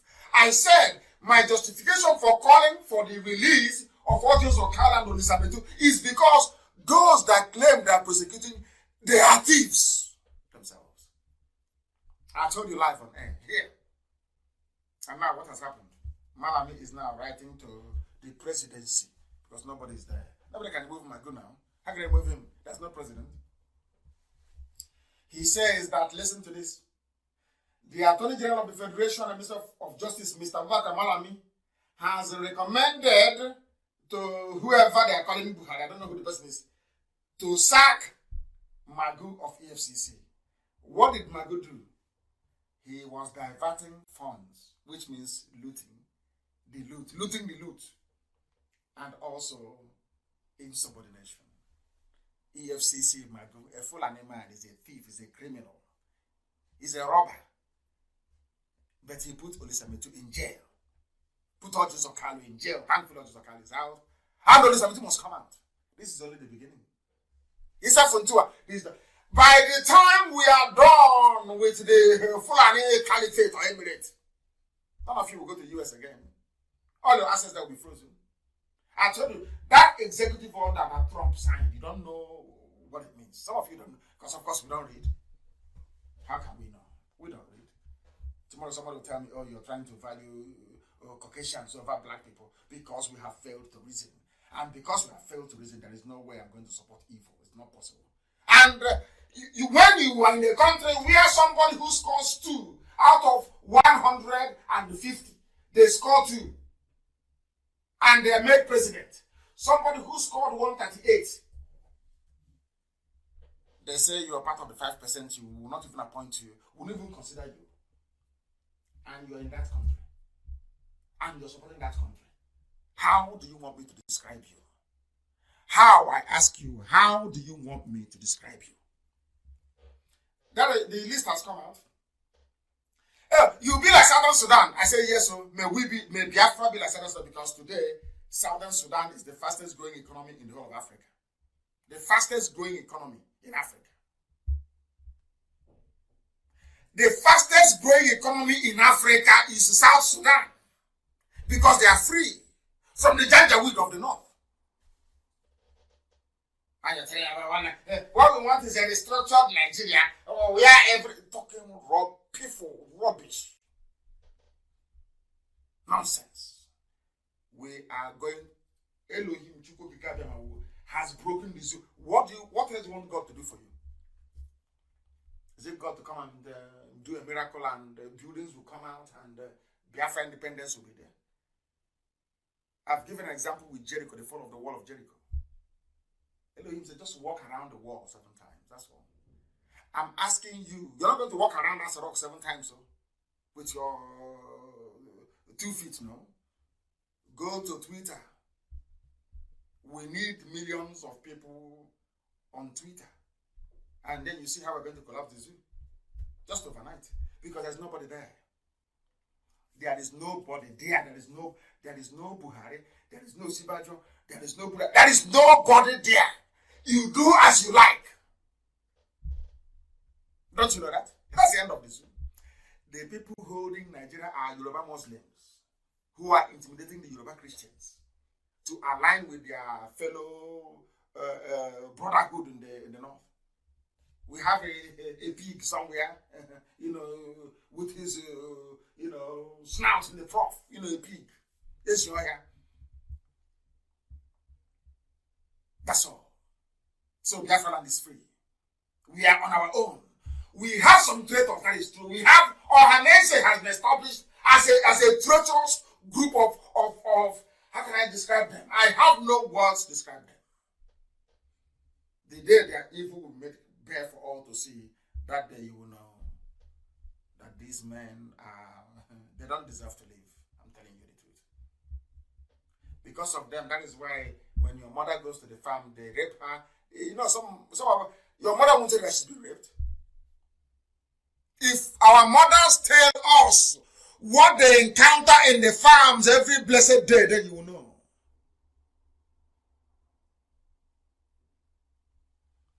Understand that very well. South Sudan, number 1. Rwanda, number 2. Ivory Coast, number 3. Cote d'Ivoire, number 3. Number 4 is Ethiopia. Number 5 is Senegal. 6 is Benin Republic. 7 is Uganda. 8 is Kenya. 9 is Mozambique. 10 is Niger.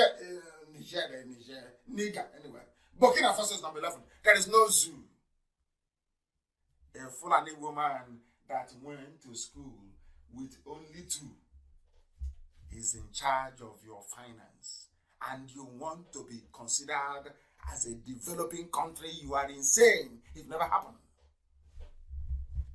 No president either. Your pastor will not tell you about this, because let me tell you the truth.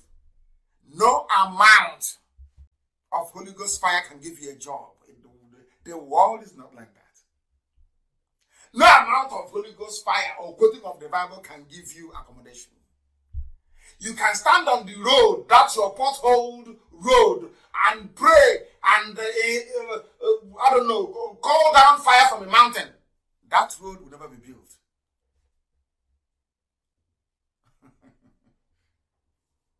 Your pastors should tell you the truth.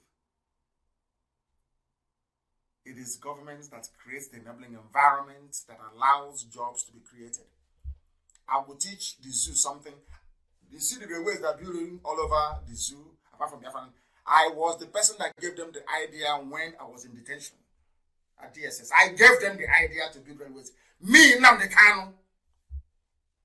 I told the Nigerian government to go and build railways. I told them, they were wondering how they can get employment. I gave them the idea. Personally, I gave it to them.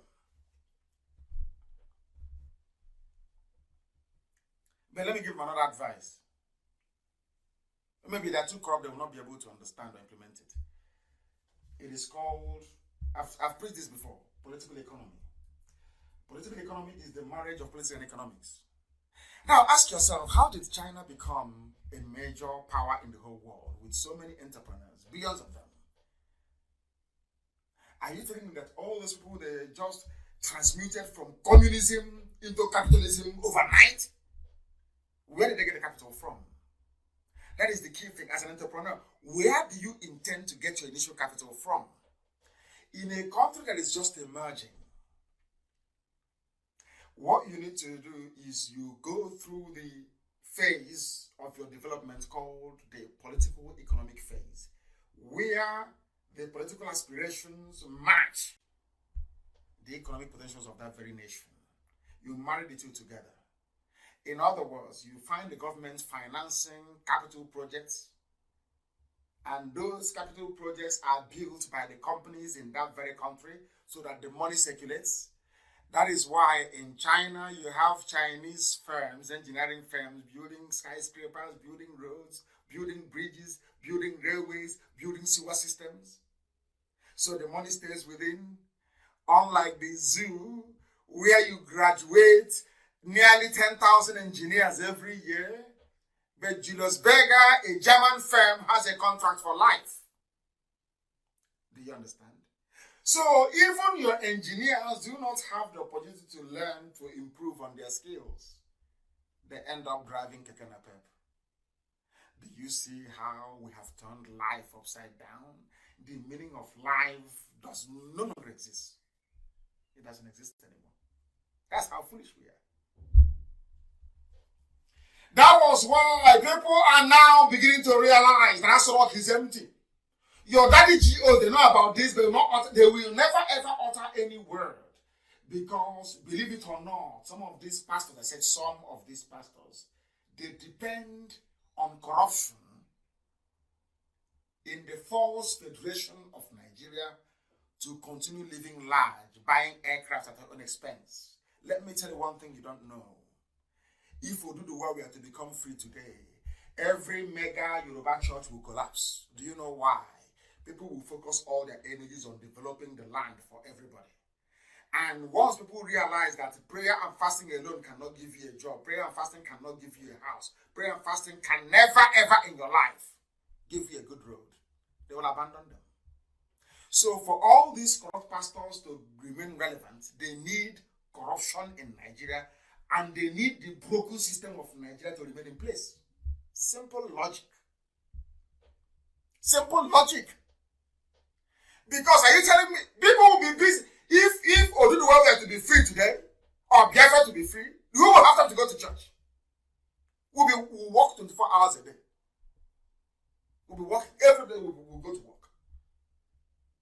And then, only then will you realize that the knowledge of God is a personal encounter. Not something that somebody will tell you about. It's personal. Very, very personal. Very, very personal. Why should a man of God, I ask you, why should a man of God be afraid to stand up to say that the demolition of the Nigerian embassy in Ghana is an affront? An affront. But people will look at it, I don't know where, but they are all graduates. So some of them have PhD. Can't you sit down and ask yourself, why would a restricted area be breached? Not only that, and the buildings destroyed. Why? And the president of the country affected hasn't said anything. What sort of human beings are you people? What sort of human beings are you people? What sort of human beings, I ask, are you people? I don't understand it. I just don't understand it, and I will never understand it until everybody begins to reason like a human being, until we begin to reason like human beings, I'm telling you. Right now, we don't. We do not reason like human beings. We don't. I tell you, it's disgraceful and very shameful. Somebody wrote to me and said, please try to be kind. There are many people that want to listen to you, but you insult people a lot. His name is Victor, because I read every comment on my page. Actually, I do. It's Victor Linus. He wrote and he said, Mazi Nnamdi Kanu, please, we want you to speak politely. We want you to be ruthless and insultless tomorrow. He was writing yesterday. Remember that thousands of people are watching you. I thought I would have said millions of people are watching. He said thousands are watching you. Try to be polite. And I made myself a promise to this man called Victor Linus for actually writing I said, I will be polite. But before I came on air, they had killed a woman and spread her body parts all over the place in Biafra land. Our mothers can no longer go to the farm. The zoo embassy in Ghana demolished. No speech from the president.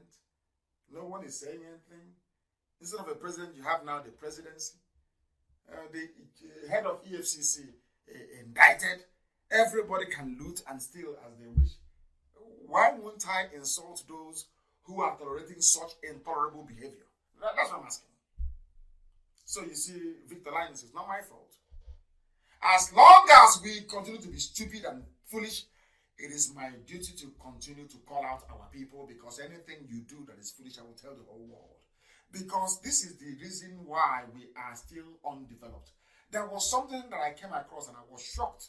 I posted this, that was 2 days ago. So yesterday, actually, I did. Let me drink some water. I posted something on my page about Papua New Guinea, how they are treating black people there. Something struck me. Why is it all over the world, where people are suffering, is always black people? Why? And then it came back to what I used to say all the time. The way we reason is flawed. That is number one. And number two, Africa is nothing to write home about. Black Africa is a disgrace.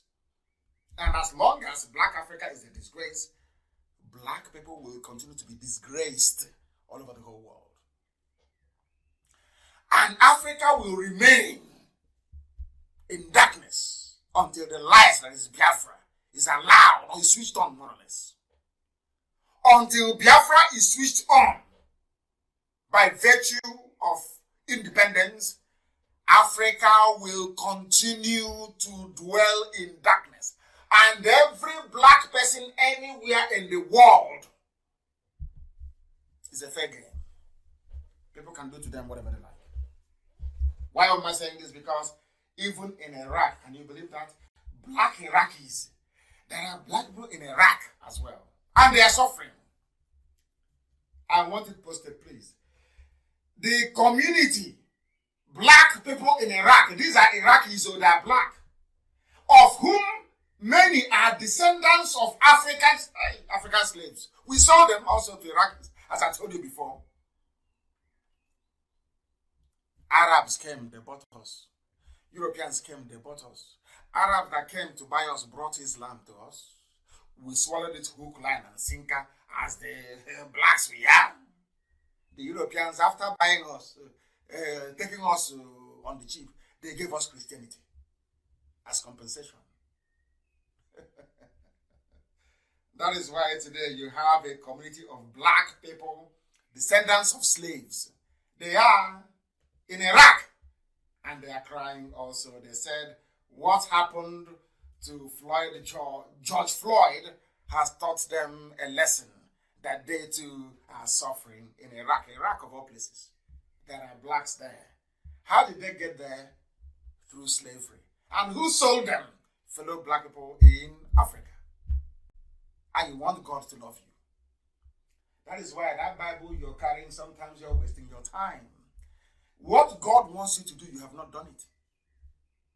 True repentance can only come by setting the children of God free. Until that happens, your daddy G.O. will never speak out against the evil happening, because he is a direct beneficiary. He is benefiting from the corruption in Nigeria. Without corruption, how are you going to have mega churches? How?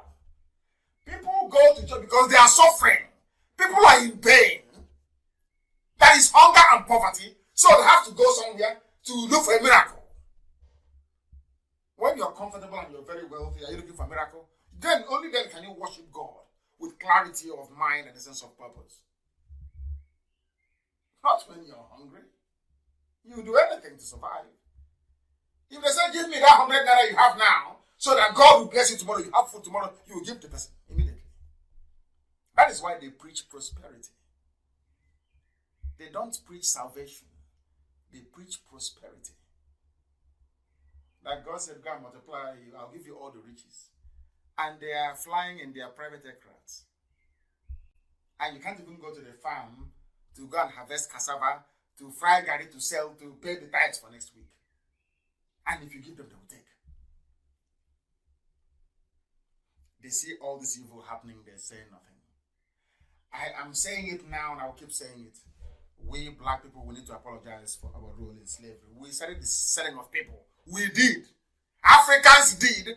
Africans must apologize. Not Europeans or Americans.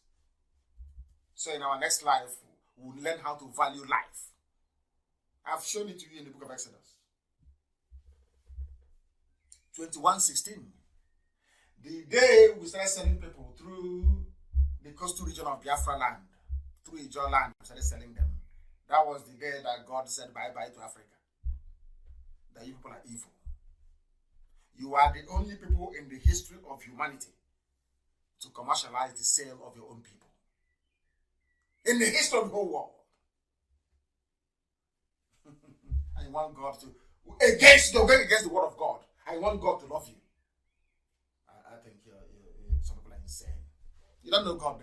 That means some of you don't know God. You don't know the God you claim you worship. You don't know him. You have no idea who he is and how he operates. He gave you a commandment. Do not sell anybody. It's here in Exodus. If you sell, your punishment is death. Are we not dying today for selling our people to Arabs and to Europeans? And you still have the temerity to get up and to say Black Lives Matters. Matters to who? To you that sold them? Have you repented in Africa? You that sold them from Africa, have you repented? Have you repented yourself? You have not. You're still selling them. The only reason why you're not selling us now is because there is nobody to buy. So I'm so sorry. In fact, we are still being sold in Libya. Are we not being sold in Libya? Where is this your moral? Where is this your righteous indignation? Where is it? How come you're not morally outraged about what is happening in Libya? Blacks are being sold in Libya right now, right this very second. What have you done as a black man or a black woman? What have you done? Nothing. You've done nothing. You want to go and pray and fast, so God will bless you as he blessed your neighbor, without going to work, without investing your money. Let me tell you something. Let me help grow the zoo economy. That money you pay as tithe every week, go and invest it in the Lagos Stock Exchange. Put that money there, and after 1 year, you go back and see that is correct blessing. You see it before your eyes. You will see God blessing you immediately. All the money you gave to Daddy G.O. to buy jet, how did you benefit from it? All the money you gave to Daddy G.O. to go and buy private jet and build mansions, how did you benefit? The money you give to IPOB, we are fighting for Biafra, and Biafra will come, you will see it. That is what is getting you. The money you give to the GO, what is it going to get for you? Unless you're telling me that to get into the kingdom of heaven, you need to buy your way through. Is that it? Of course, the people are complaining that the Facebook is cracking very seriously. Of course, it will crack. It will crack. Let us stop let us please go to YouTube and you go to I don't know if Radio Biafra is stable. I don't know if Radio Biafra Live is stable. Radio Biafra is stable. I think it is stable. My page is under tremendous attack. Heavy attack. We are going to come out of it and then restart it all over again on Facebook, please. Try to bear with us. We are going back. They can't handle this gospel, can they? They cannot handle it. They can't. How can they handle it? It is impossible. They can't. Because they are criminals. They are criminals. They cannot handle it. They can't handle it. We are going back live on my page, of course. We are going back live on my page. We're going back live on my page. We're back again live on my page. On Facebook, at Mazi Nnamdi Kanu. The whole world is listening. The time now is precisely, I think, in the blessed land of Biafra, it is 9 p.m. 9 p.m. in the blessed land of Biafra. I think they have shut the whole thing down altogether. Anyway, I think they have shut it down. I don't think. They don't want me to broadcast on my page anymore. Oh, nothing. They're coming back now. They're coming back. Oh, yeah. Zoo. And their Yoruba sidekicks. Radio Biafra is very clear. They're saying, somebody, Amy Patrick said I should continue. Yes.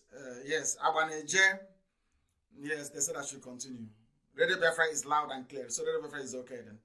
It's okay. That's very good. Then we are back again on my page.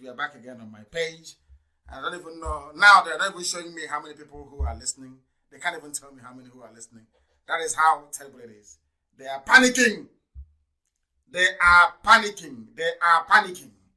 Because they have lost it.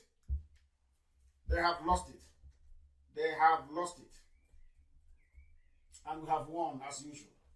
The whole world is listening to us and they're panicking. There are blacks in Iraq, they are suffering, or the blacks in Iraq, and who is responsible for the suffering of black people in Iraq? Africans that sold them, please, not Arabs.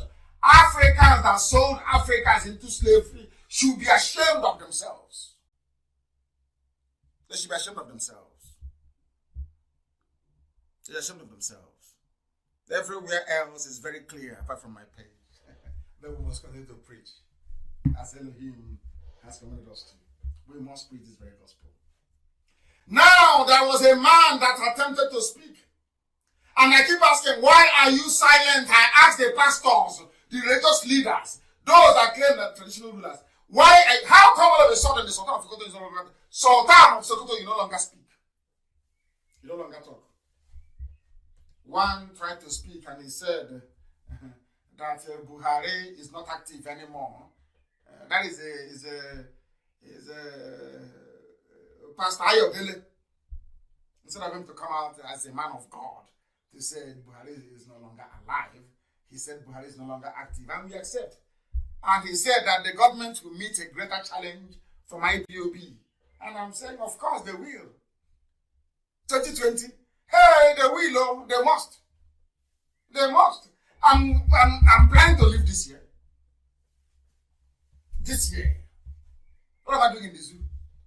What am I doing in the zoo? What am I doing in the zoo? They brought out one idiot to say that South, you know, at least as I wrote, we have cured them of the disease of Niger Delta. Darkness inside darkness. And that is why the waters of the Niger Delta, as they used to call themselves, is black, polluted and very filthy. Because you said you are Niger Delta, which is black, darkness, a delta of darkness inside Nigeria, which is darkness itself. Double darkness, only you. And you want to be developed. You have cursed yourself already. Now they have run to South.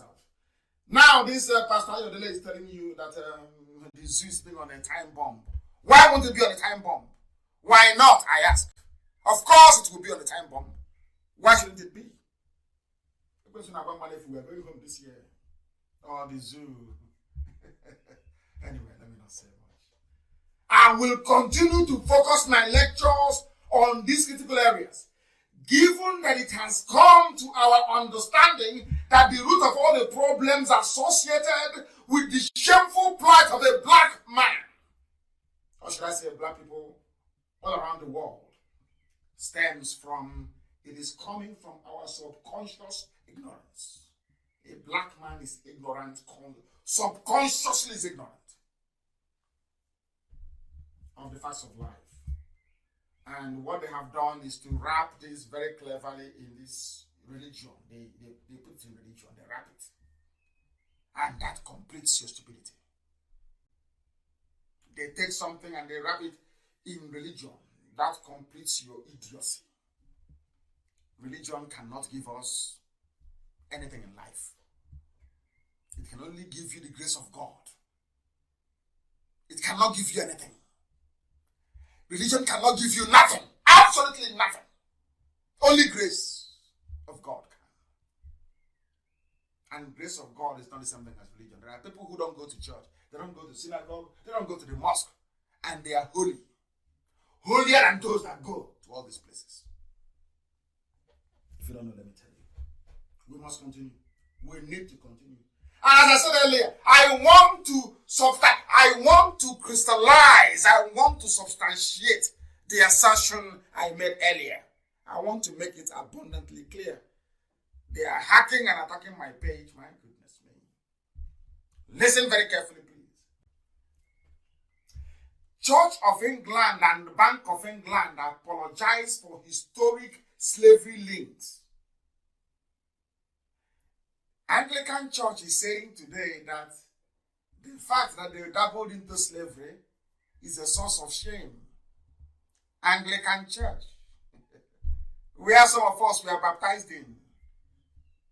As soon as they stopped buying slaves to sell and make money, they told you Jesus is Lord. Hey, Nisioji, black people, may the good Lord have mercy on us. Hey, no wonder they call us nigger, call us everything, relegate us to the background, everything horrible they do to us. And they get away with it. A whole church of God. In that same, they come with the Bible though, mind you. They brought good news, Bible, the knowledge of Jesus Christ. And what is the Bible? The Bible comprises of the Old and the New Testament. And these people, these Europeans that brought us this Bible, inside that same Bible, in the book of Exodus 21:16, Deuteronomy 24:7, the same Bible they gave us when they came, that Bible said, you should not sell anybody. It's in the Bible. Because once you're a Christian, automatically you follow the ways of Jesus Christ and then you're a Jew. That's what it means. You practice the religion of Moses. The same way that Islam, to an extent, practices the religion of Moses till tomorrow morning. That's what it means. That Bible that they brought and said, remember we used to call the Bible the good news. This good news we are bringing you salvation through Jesus. Nobody's doubting that. But inside that Bible it says you should not buy or sell anybody. After buying us and selling us and making money out of us and building beautiful cathedrals, beautiful churches, beautiful roads and cities, with our bones and our flesh and our blood, they said to us that the road to salvation, politically and economically, lies in the Bible, which is a lie. A big lie, of course it is a lie. Today the church is apologizing.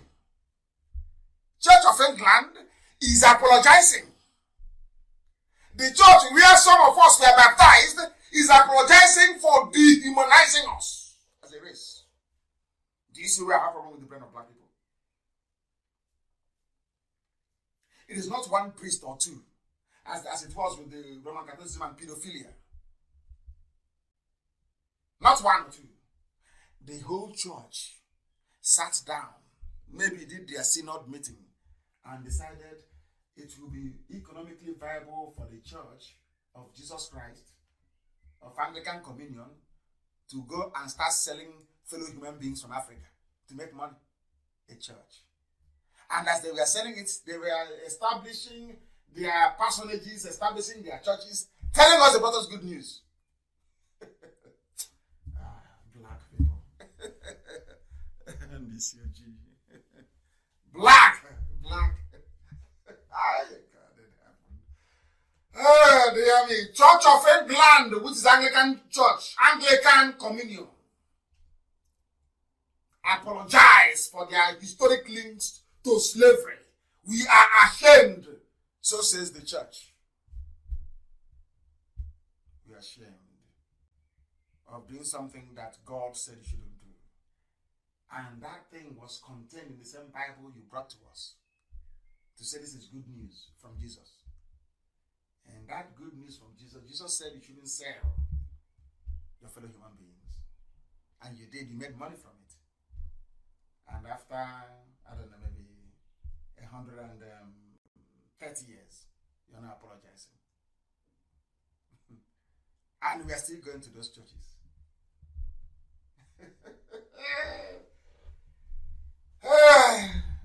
This UG black. If you want to debate anything I've said, you debate me. Don't hide behind your foolishness and ignorance to talk crap. Debate me so I can swallow you alive with facts and figures. I'm ashamed, honestly speaking. When I tell you that the problem we have is in our brain, now you can understand it. So all these years, we've not even read the Bible very well. That's what it means. Now, it's only now that the Church of Anglican Church is now saying, please forgive us. And I expect the Roman Catholic Church to do the same. It was a pope who announced slavery. A pope of Catholic Church who announced it. It is the truth. Historical fact. That is what I preach. Historical. Take your useless sentiment to the grave. I don't give a damn. I preach the truth. Here is Okuchineke. Disprove me based on the points that I raise. Not on your stupid village African sentiment. Have no time for that rubbish. Did Anglican Church dabble into slavery or not? The answer is yes. Was slavery not condemned by God in the Bible? Yes. Some will tell me, but the Bible said, be loyal to your slave, be loyal to your master. I said it's because you're a black African man, you have no sense of reasoning. Do you know what is called Igbo Dibo? Have you heard about that before? Apprenticeship. That is what the Bible meant by an apprentice, be loyal to your master, not slave. Not slave. I don't know where these dumb people are coming from. Where they're coming from. Igbo. That is why you have Nabuku, my master or my lord. When you go to Tanjamaka, when you go to Ariaria, and you're doing apprenticeship, it's Igbo. That's what we call it. To be a slave. It can be translated into slavery. It doesn't mean literally you're the person's property, no. It means you're serving a master. That's why you call somebody my Lord. It doesn't mean that Lord in heaven. It means somebody you serve. That's the meaning of it. Some of us, we go to school, we don't even understand so that I won't call it, I won't use the word minutiae, nuances of English language. We don't know it. We don't know it. But we are all intellectuals, aren't we? We are all intellectuals. I don't know what is happening. They are panicking. I don't know. Maybe they have shut down my page. I have no idea. The gospel is too hot. They cannot handle it. Darkness is fleeing. They cannot handle it. The children of perdition, the offsprings of Lucifer cannot handle this gospel this evening. It's too hot for them. Disprove me on the facts, not your stupid sentiments. I'm not doing anything with it. I want facts. Biafra will be run on facts and figures. For your information. We are the ones fighting for Christianity. I am the one fighting for Christianity. I am fighting for Christianity, me. Our forefathers, as I wrote very convincingly, our ancestors were never afraid of any subject. Never! Everything was discussed in the open. Don't discuss religion. Then you are not prepared for Biafra then. That's what it means. You are not ready for Biafra. Am I asking you not to believe in the nonsense that you believe in? Did I stop anybody from believing in whatever thing that you believe in? I am an Igbo man, an Igbo Biafran. And I grew up in the village. Not all this, but I grew up in the township that know nothing. I grew up in the village. Onyenachiya, you and is between you and your God. Sometimes when you do something, they will say, which means that's the agreement between you and your God. Even your mother will tell you that. Sometimes a mother will lose a child. And you see people coming to console the mother, and the mother will say, that was the decision my child reached. with his God. Some of you did not grow up in the village, so you don't know any of these things. You have no idea what they are. Spirituality in the township is different from the one we got in the village. Very, very different, I tell you.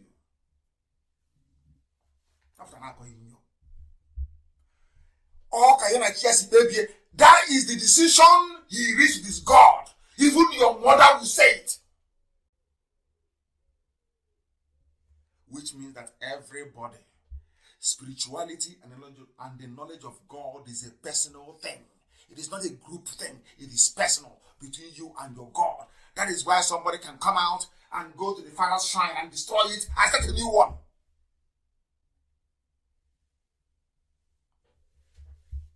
Now we start. Don't discuss religion.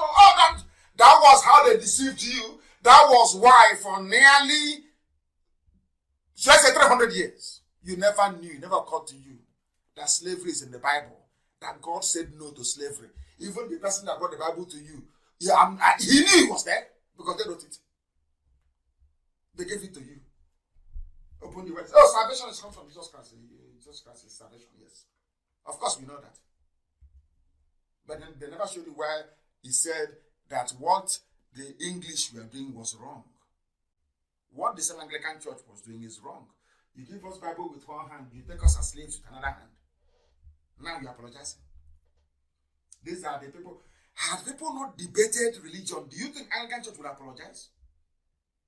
Had people not debated religion, do you think that all those pedophiles in the Catholic Church would have confessed? Do you know how much the Catholic Church paid in compensation? Google it. So if they say, no, don't discuss religion, so that means you are now allowing pedophiles to molest our children. Because nobody should discuss religion. Who told you that in Biafra land? Who gave birth to you? Everything will be discussed.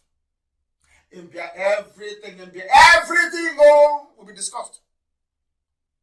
We cannot hide under superstition and ignorance to talk rubbish. In Biafra land, everything will be out in the open. That is the type of country we want to run. For your information. You can believe in whatever thing you want to believe in. That is your business. That is your business. But I'm just giving you the facts. That the religion that you claim you believe in came through slavery. They took you as slaves. For your information. Go and read it. Read up on it. For your information. In my village, they haven't done one more. There are women who stay by the river. They worship a goddess in the river. There are some houses you go to see a woman who draws snake on the wall. Does that make them a less of a human being? No. That is who they want to worship. That is their business. Don't impose it on me. I won't impose mine on you. Don't impose yours on me. That's all. Onyena chia. I don't know how many times I will explain this all the time. Onyena chia, for your information. You go to church and you hand over your hard-earned money to somebody to go and buy a private jet. Are you not insane? Are you not an idiot? In the name of paying tithe. Are you not a complete idiot? And when I bring palliative, you want to share from the palliative. How many did the pastor bring to you? How many pastors shared palliatives? I'm asking you. How many shared it? I spent 50 million. How many of the pastors shared palliatives? I'm asking you.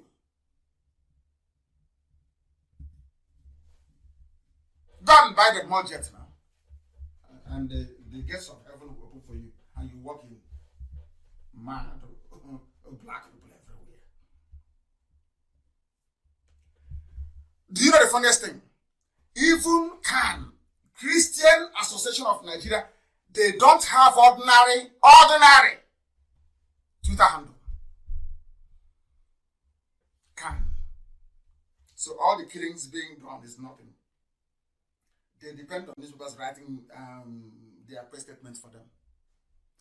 As we are suffering, IPOB is suffering, spending over $100,000 every month, fighting the Satan that is zoo, fighting for the lives of Christians.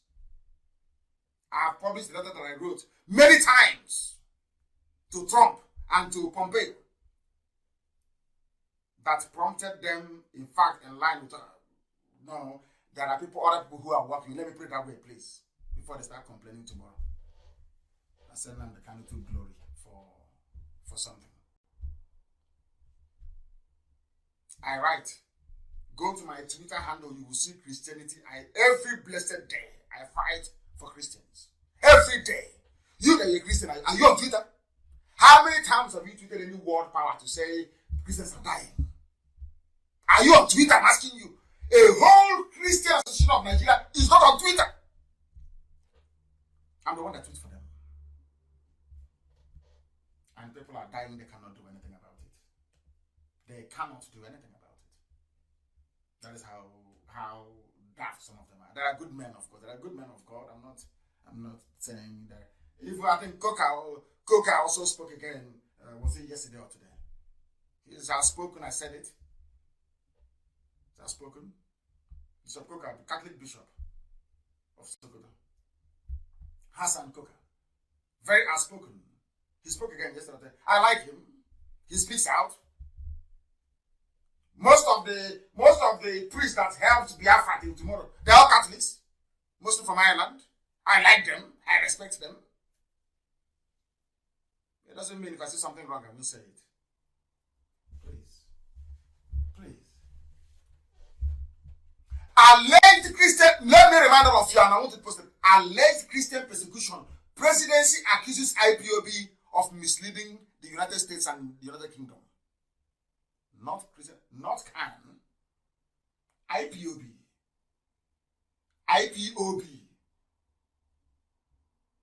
The presidency of the zoo is that because we did a lot of work. And it's still ongoing till now.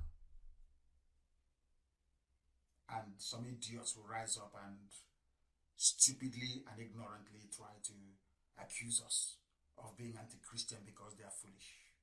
Very, very foolish people. Foolish. What I have done for Christians in Nigeria, all the bishops put together have not done half of it and can never do not a billion years. Over $100,000 every month. And instead of some of you to be grateful, you're busy talking rubbish. See if you're insane. Who is fighting for Christians if not IPOB? Who is fighting for Christians if not IPOB on a consistent basis? Because you people, you are black people, you fight for 1 week and you give up. Why are you not on Twitter?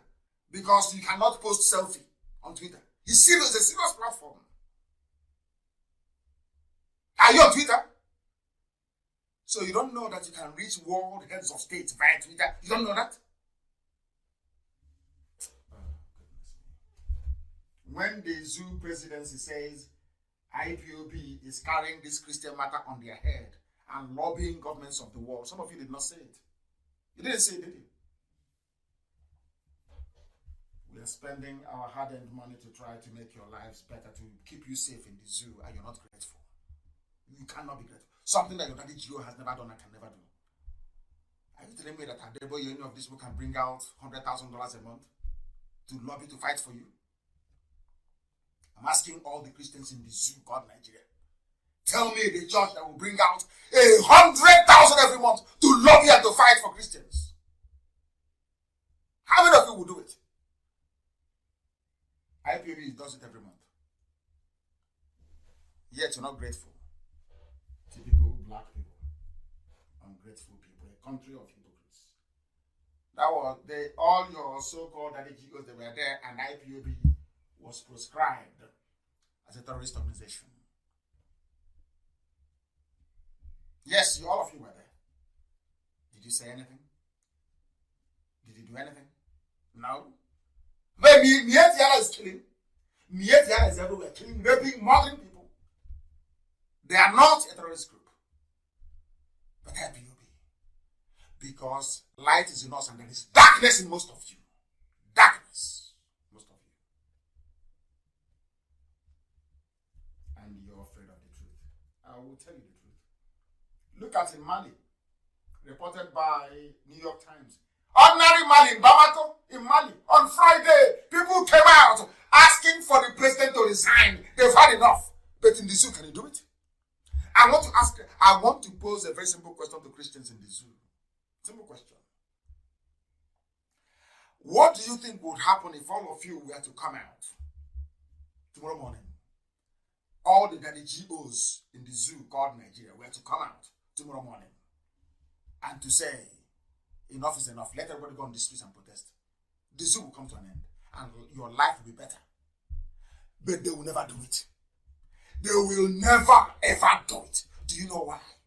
Because your daddy GO benefits from corruption. Because the reason why they get tithes from you is because you are poor. Mentally poor. That is why they do that. Our problem is numerous, black people. Do you see Togo? I want to use Togo as an example. Do you see ordinary Togo? Togo ordinary Togo here. Togo is a very fine example of the depth. I do promise Levinos that after today, of course, things will be different from Wednesday onwards. I will encourage our people, black people all over the world. I will encourage them. Let me do that thing that some of them say I should do. But for tonight, I will say the truth. Look at Togo. Do you know that Togo was once a German colony? Germany used to own Togo. They used to speak German as their lingua franca. And in 1945, after the war, they used Togo to compensate France. In 1945, they were handed over like a panapana, handed them over like a prostitute, over to France. Their lingua franca is now French.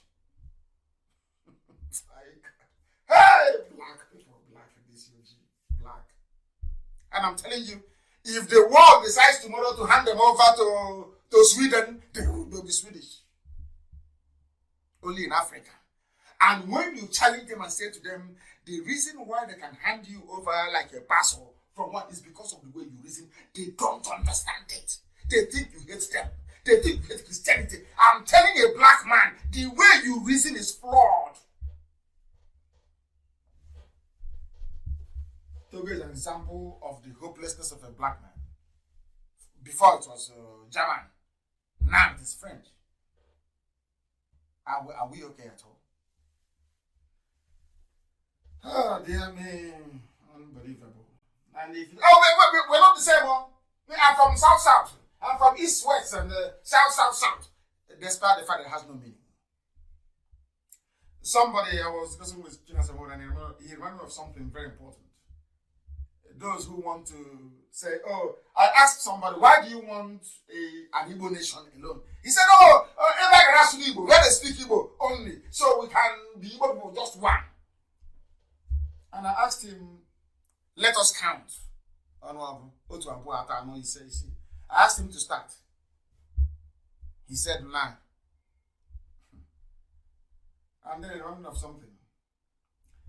You see 1, the figure 1 in our counting for IPOB Biafran. So the same 1 is called Nge.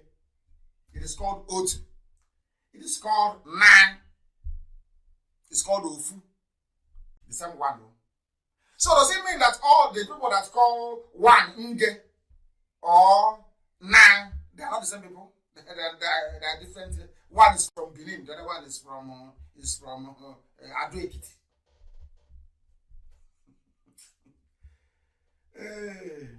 In Ibek, we say Nge. In Ongwa, they say Otu Na. So does it mean Ongwa people are maybe they come from Jukun? Do you see how free some are? That language is not the determining factor as to who you are. For us, if your mother ties 2-piece wrapper, you're one of us. Because culturally we are affiliated. Or we have cultural affinity. That's the case may be. We live in a space where, in the zoo, where historians deny us history. There was a time that my friend Femi Fadikayode wrote something about. I've been having sleepless nights. I've not told anyone. I've not even told him. He wrote something about Yoruba. Not their name not being Yoruba, but is Oduduwa. It's been on my mind. And I've been researching. You know, we read a lot. I've been researching. And I stumbled upon an old Biafran map And it was very, very, I don't know, it was an eye-opener, to be honest with you. And I give it to them. I would say that some people know, since Fanaka knows, maybe some other people know. But I'm sure that most of the thieving pastors you have, do the one land, they do not know this either. I even read some piece where some people attacked Fanaka because of it. Said, oh, you don't know where, you know in the zoo, when you're educated in the zoo, you reason backwards. When somebody makes a very serious allegation or advances a hypothesis, your job is to go and investigate before you start allowing your emotions to run wild and crazy. Fanika said that Yoruba doesn't exist. It's an insult. It's an insultive word like Nyamiri. I know the funniest thing. It is true. I looked at this African map, old map. I can see Biafra very clearly on the eastern flank. And very close to the north of Kwara State, you have the Yariba. This is the first time I'm seeing Yoruba on a map. But it's not called Yoruba, it's called Yariba. Yarriba. But Biafra was spelled correctly. Even Benin was spelled correctly with Benin, Benin. Zaria was spelled correctly. Kanu was spelled correctly. It's only Katsina they called Katsina. Maybe it's the Katsina is the emphasization. Maybe this is the correct one. Every name was correct. Dahomey was spelled correctly. If Abome was spelled correctly. Ivory Coast was correct. But Yoruba was spelled Yariba. And very close to the north. Unbelievable. Unbelievable. And that is the first time that I'm saying it. And I did a bit more research and I discovered that it is actually true. That the Europeans, according to this very man they called Johnson, the history of the Yorubas they wrote in 1897, that the Europeans, when they encountered Hausa people, they said, they described the Yorubas as Yariba people who are untrustworthy. And the Yorubas did not change the name. They retained it. We said no to ours. The same way we call them Aboki. You cannot see an Arab person say, oh, I'm Aboki, or our area is now known as Aboki. No. They gave us Nyamiri, we said no. Is that our name? We are Igbo, or we are Biafra. Call us anything you like, but not Nyamiri. They called the Yorubas Yariba. Untrustworthy, unreliable people, and the Yorubas accepted it. Do you know why they accepted it? Because of the disproportionate influence of Yoruba Muslim in the lives of Oduduwa people. I told you, anything comes from Sokoto Caliphate, Oduduwa Muslims will swallow it hook, line, and sinker. That's what happened. They lost their name. They are now answering the names of those who conquered them in Ilorin. And another thing is quite interesting, it's quite astonishing. Is the predominance of Benin Kingdom throughout this era. Predominance of Benin Kingdom. And the Yorubas were actually the Oduduwas were called Yariba, and they accepted it. Just like Niger Delta, a place of darkness inside darkness. This one,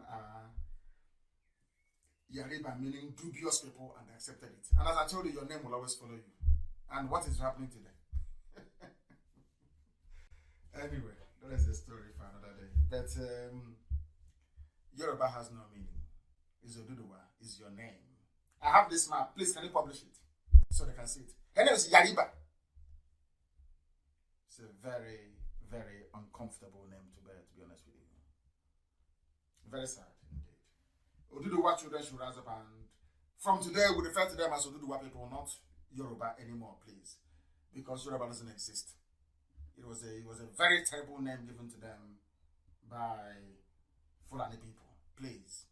Their name is Oduduwa. They are the sons and daughters of Oduduwa. They are not Yariba. Yariba is a derogatory name, please.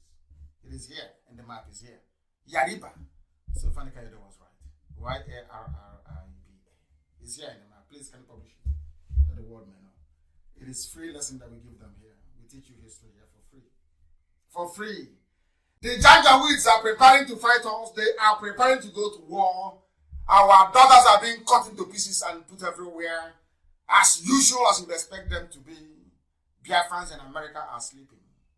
In the next 2,000 years, when they have no home, they'll start looking for somebody to apologize to them.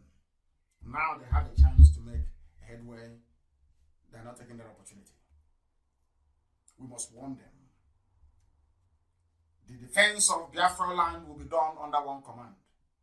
Not two, not three. All these stupid, the idiots, the criminals are advocating for separate village vigilante. That's how foolish they are. They saw that the Duduwa people, they had a Motekun under one command. The Fulani terrorists have one command, Mietiana, one command. But you see, they claim they went to school. They claim they educated. When it comes to us, they want every village to have, if you have two double barrels, if you have a one-gun gun, organize yourself, village by village, vigilante. This is how they did. They claim they went to school. That is not what we want. Even the vigilante in the villages, that are all IPOB anyway. Everybody is IPOB, for information. And we are under one central, indisputable command, which I lead. One command the whole world over. One command. All that your useless, autonomous rubbish doesn't apply. After we defeat our enemies, we can now go to our tents, O Israel. But for now, under one command. That is how you defeat the enemy. Do you understand it? All of you idiots in Abuja running around with your big red, black, and blue, looking for somebody to write petition for, so you can get money. Go back to your useless unemployment and leave the matters of state to those who know it. Statecraft is not meant for gossipers and idle minds. We are on to something very big. Only one command, please. All these people advocating, going through town unions, and are they not the same town unions that gave our land to Mietiala? Not the same people? The same president general and the same traditional ruler? The same people. For your information, please. We have gone past that era of nonsense. We have decided to move on. And that moving on entails us doing that which is right before God in heaven and man on this very earth. We have come very close to the end of our proceedings today.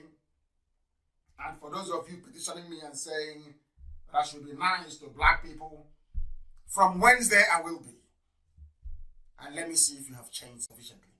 If you have not changed, I will return to this style of broadcast. If you don't know. But from Wednesday, I'll give you a chance. I will praise you.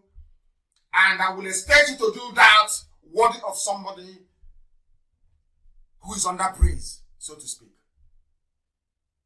But wherever you are, whatever thing you're worshiping is entirely up to you. Biafra will be a secular state, but the foundation that you don't see will be anchored on the 10 commandments of the Most High. Biafra is a godly nation. It is a kingdom of God on the face of this very earth. We cannot deny that. We cannot deny that. And the 10 commandments will guide us always. Always, always. I said always, without fail. And you see what God is going to do this very year because of it. How do you think we manage to raise money to do all the things that we do? When an Igbo man cannot, an Igbo man cannot give you money, you know that very well. It's not possible. That's where they are. Go to America and go and do fundraising. Go and do fundraising in America, see what they will do to you. They have cut us off again on Facebook. The gospel is too hot for even Facebook to take. Way too hot for Facebook. I thank all of you for listening. Nobody loves you more than we do. I'm being honest with you. And maybe it is about time that we tell all the GOs to start paying us at least some of the money we have been spending on championing and campaigning for Christian rights all over the world. Very, very important to do that. I thank you all very much for listening to us this very evening. And as always,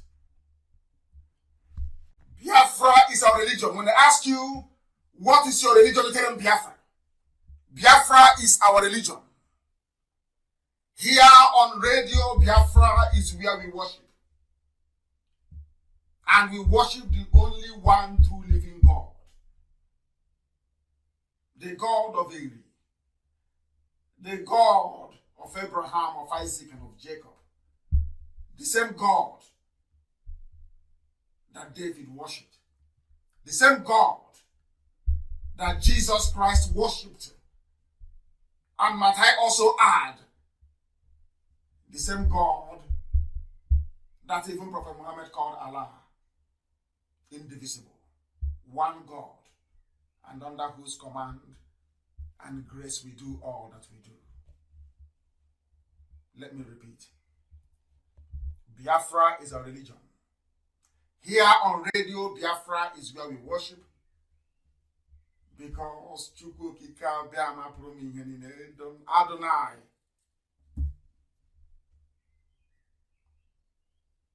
El Shaddai, Elohim is our God.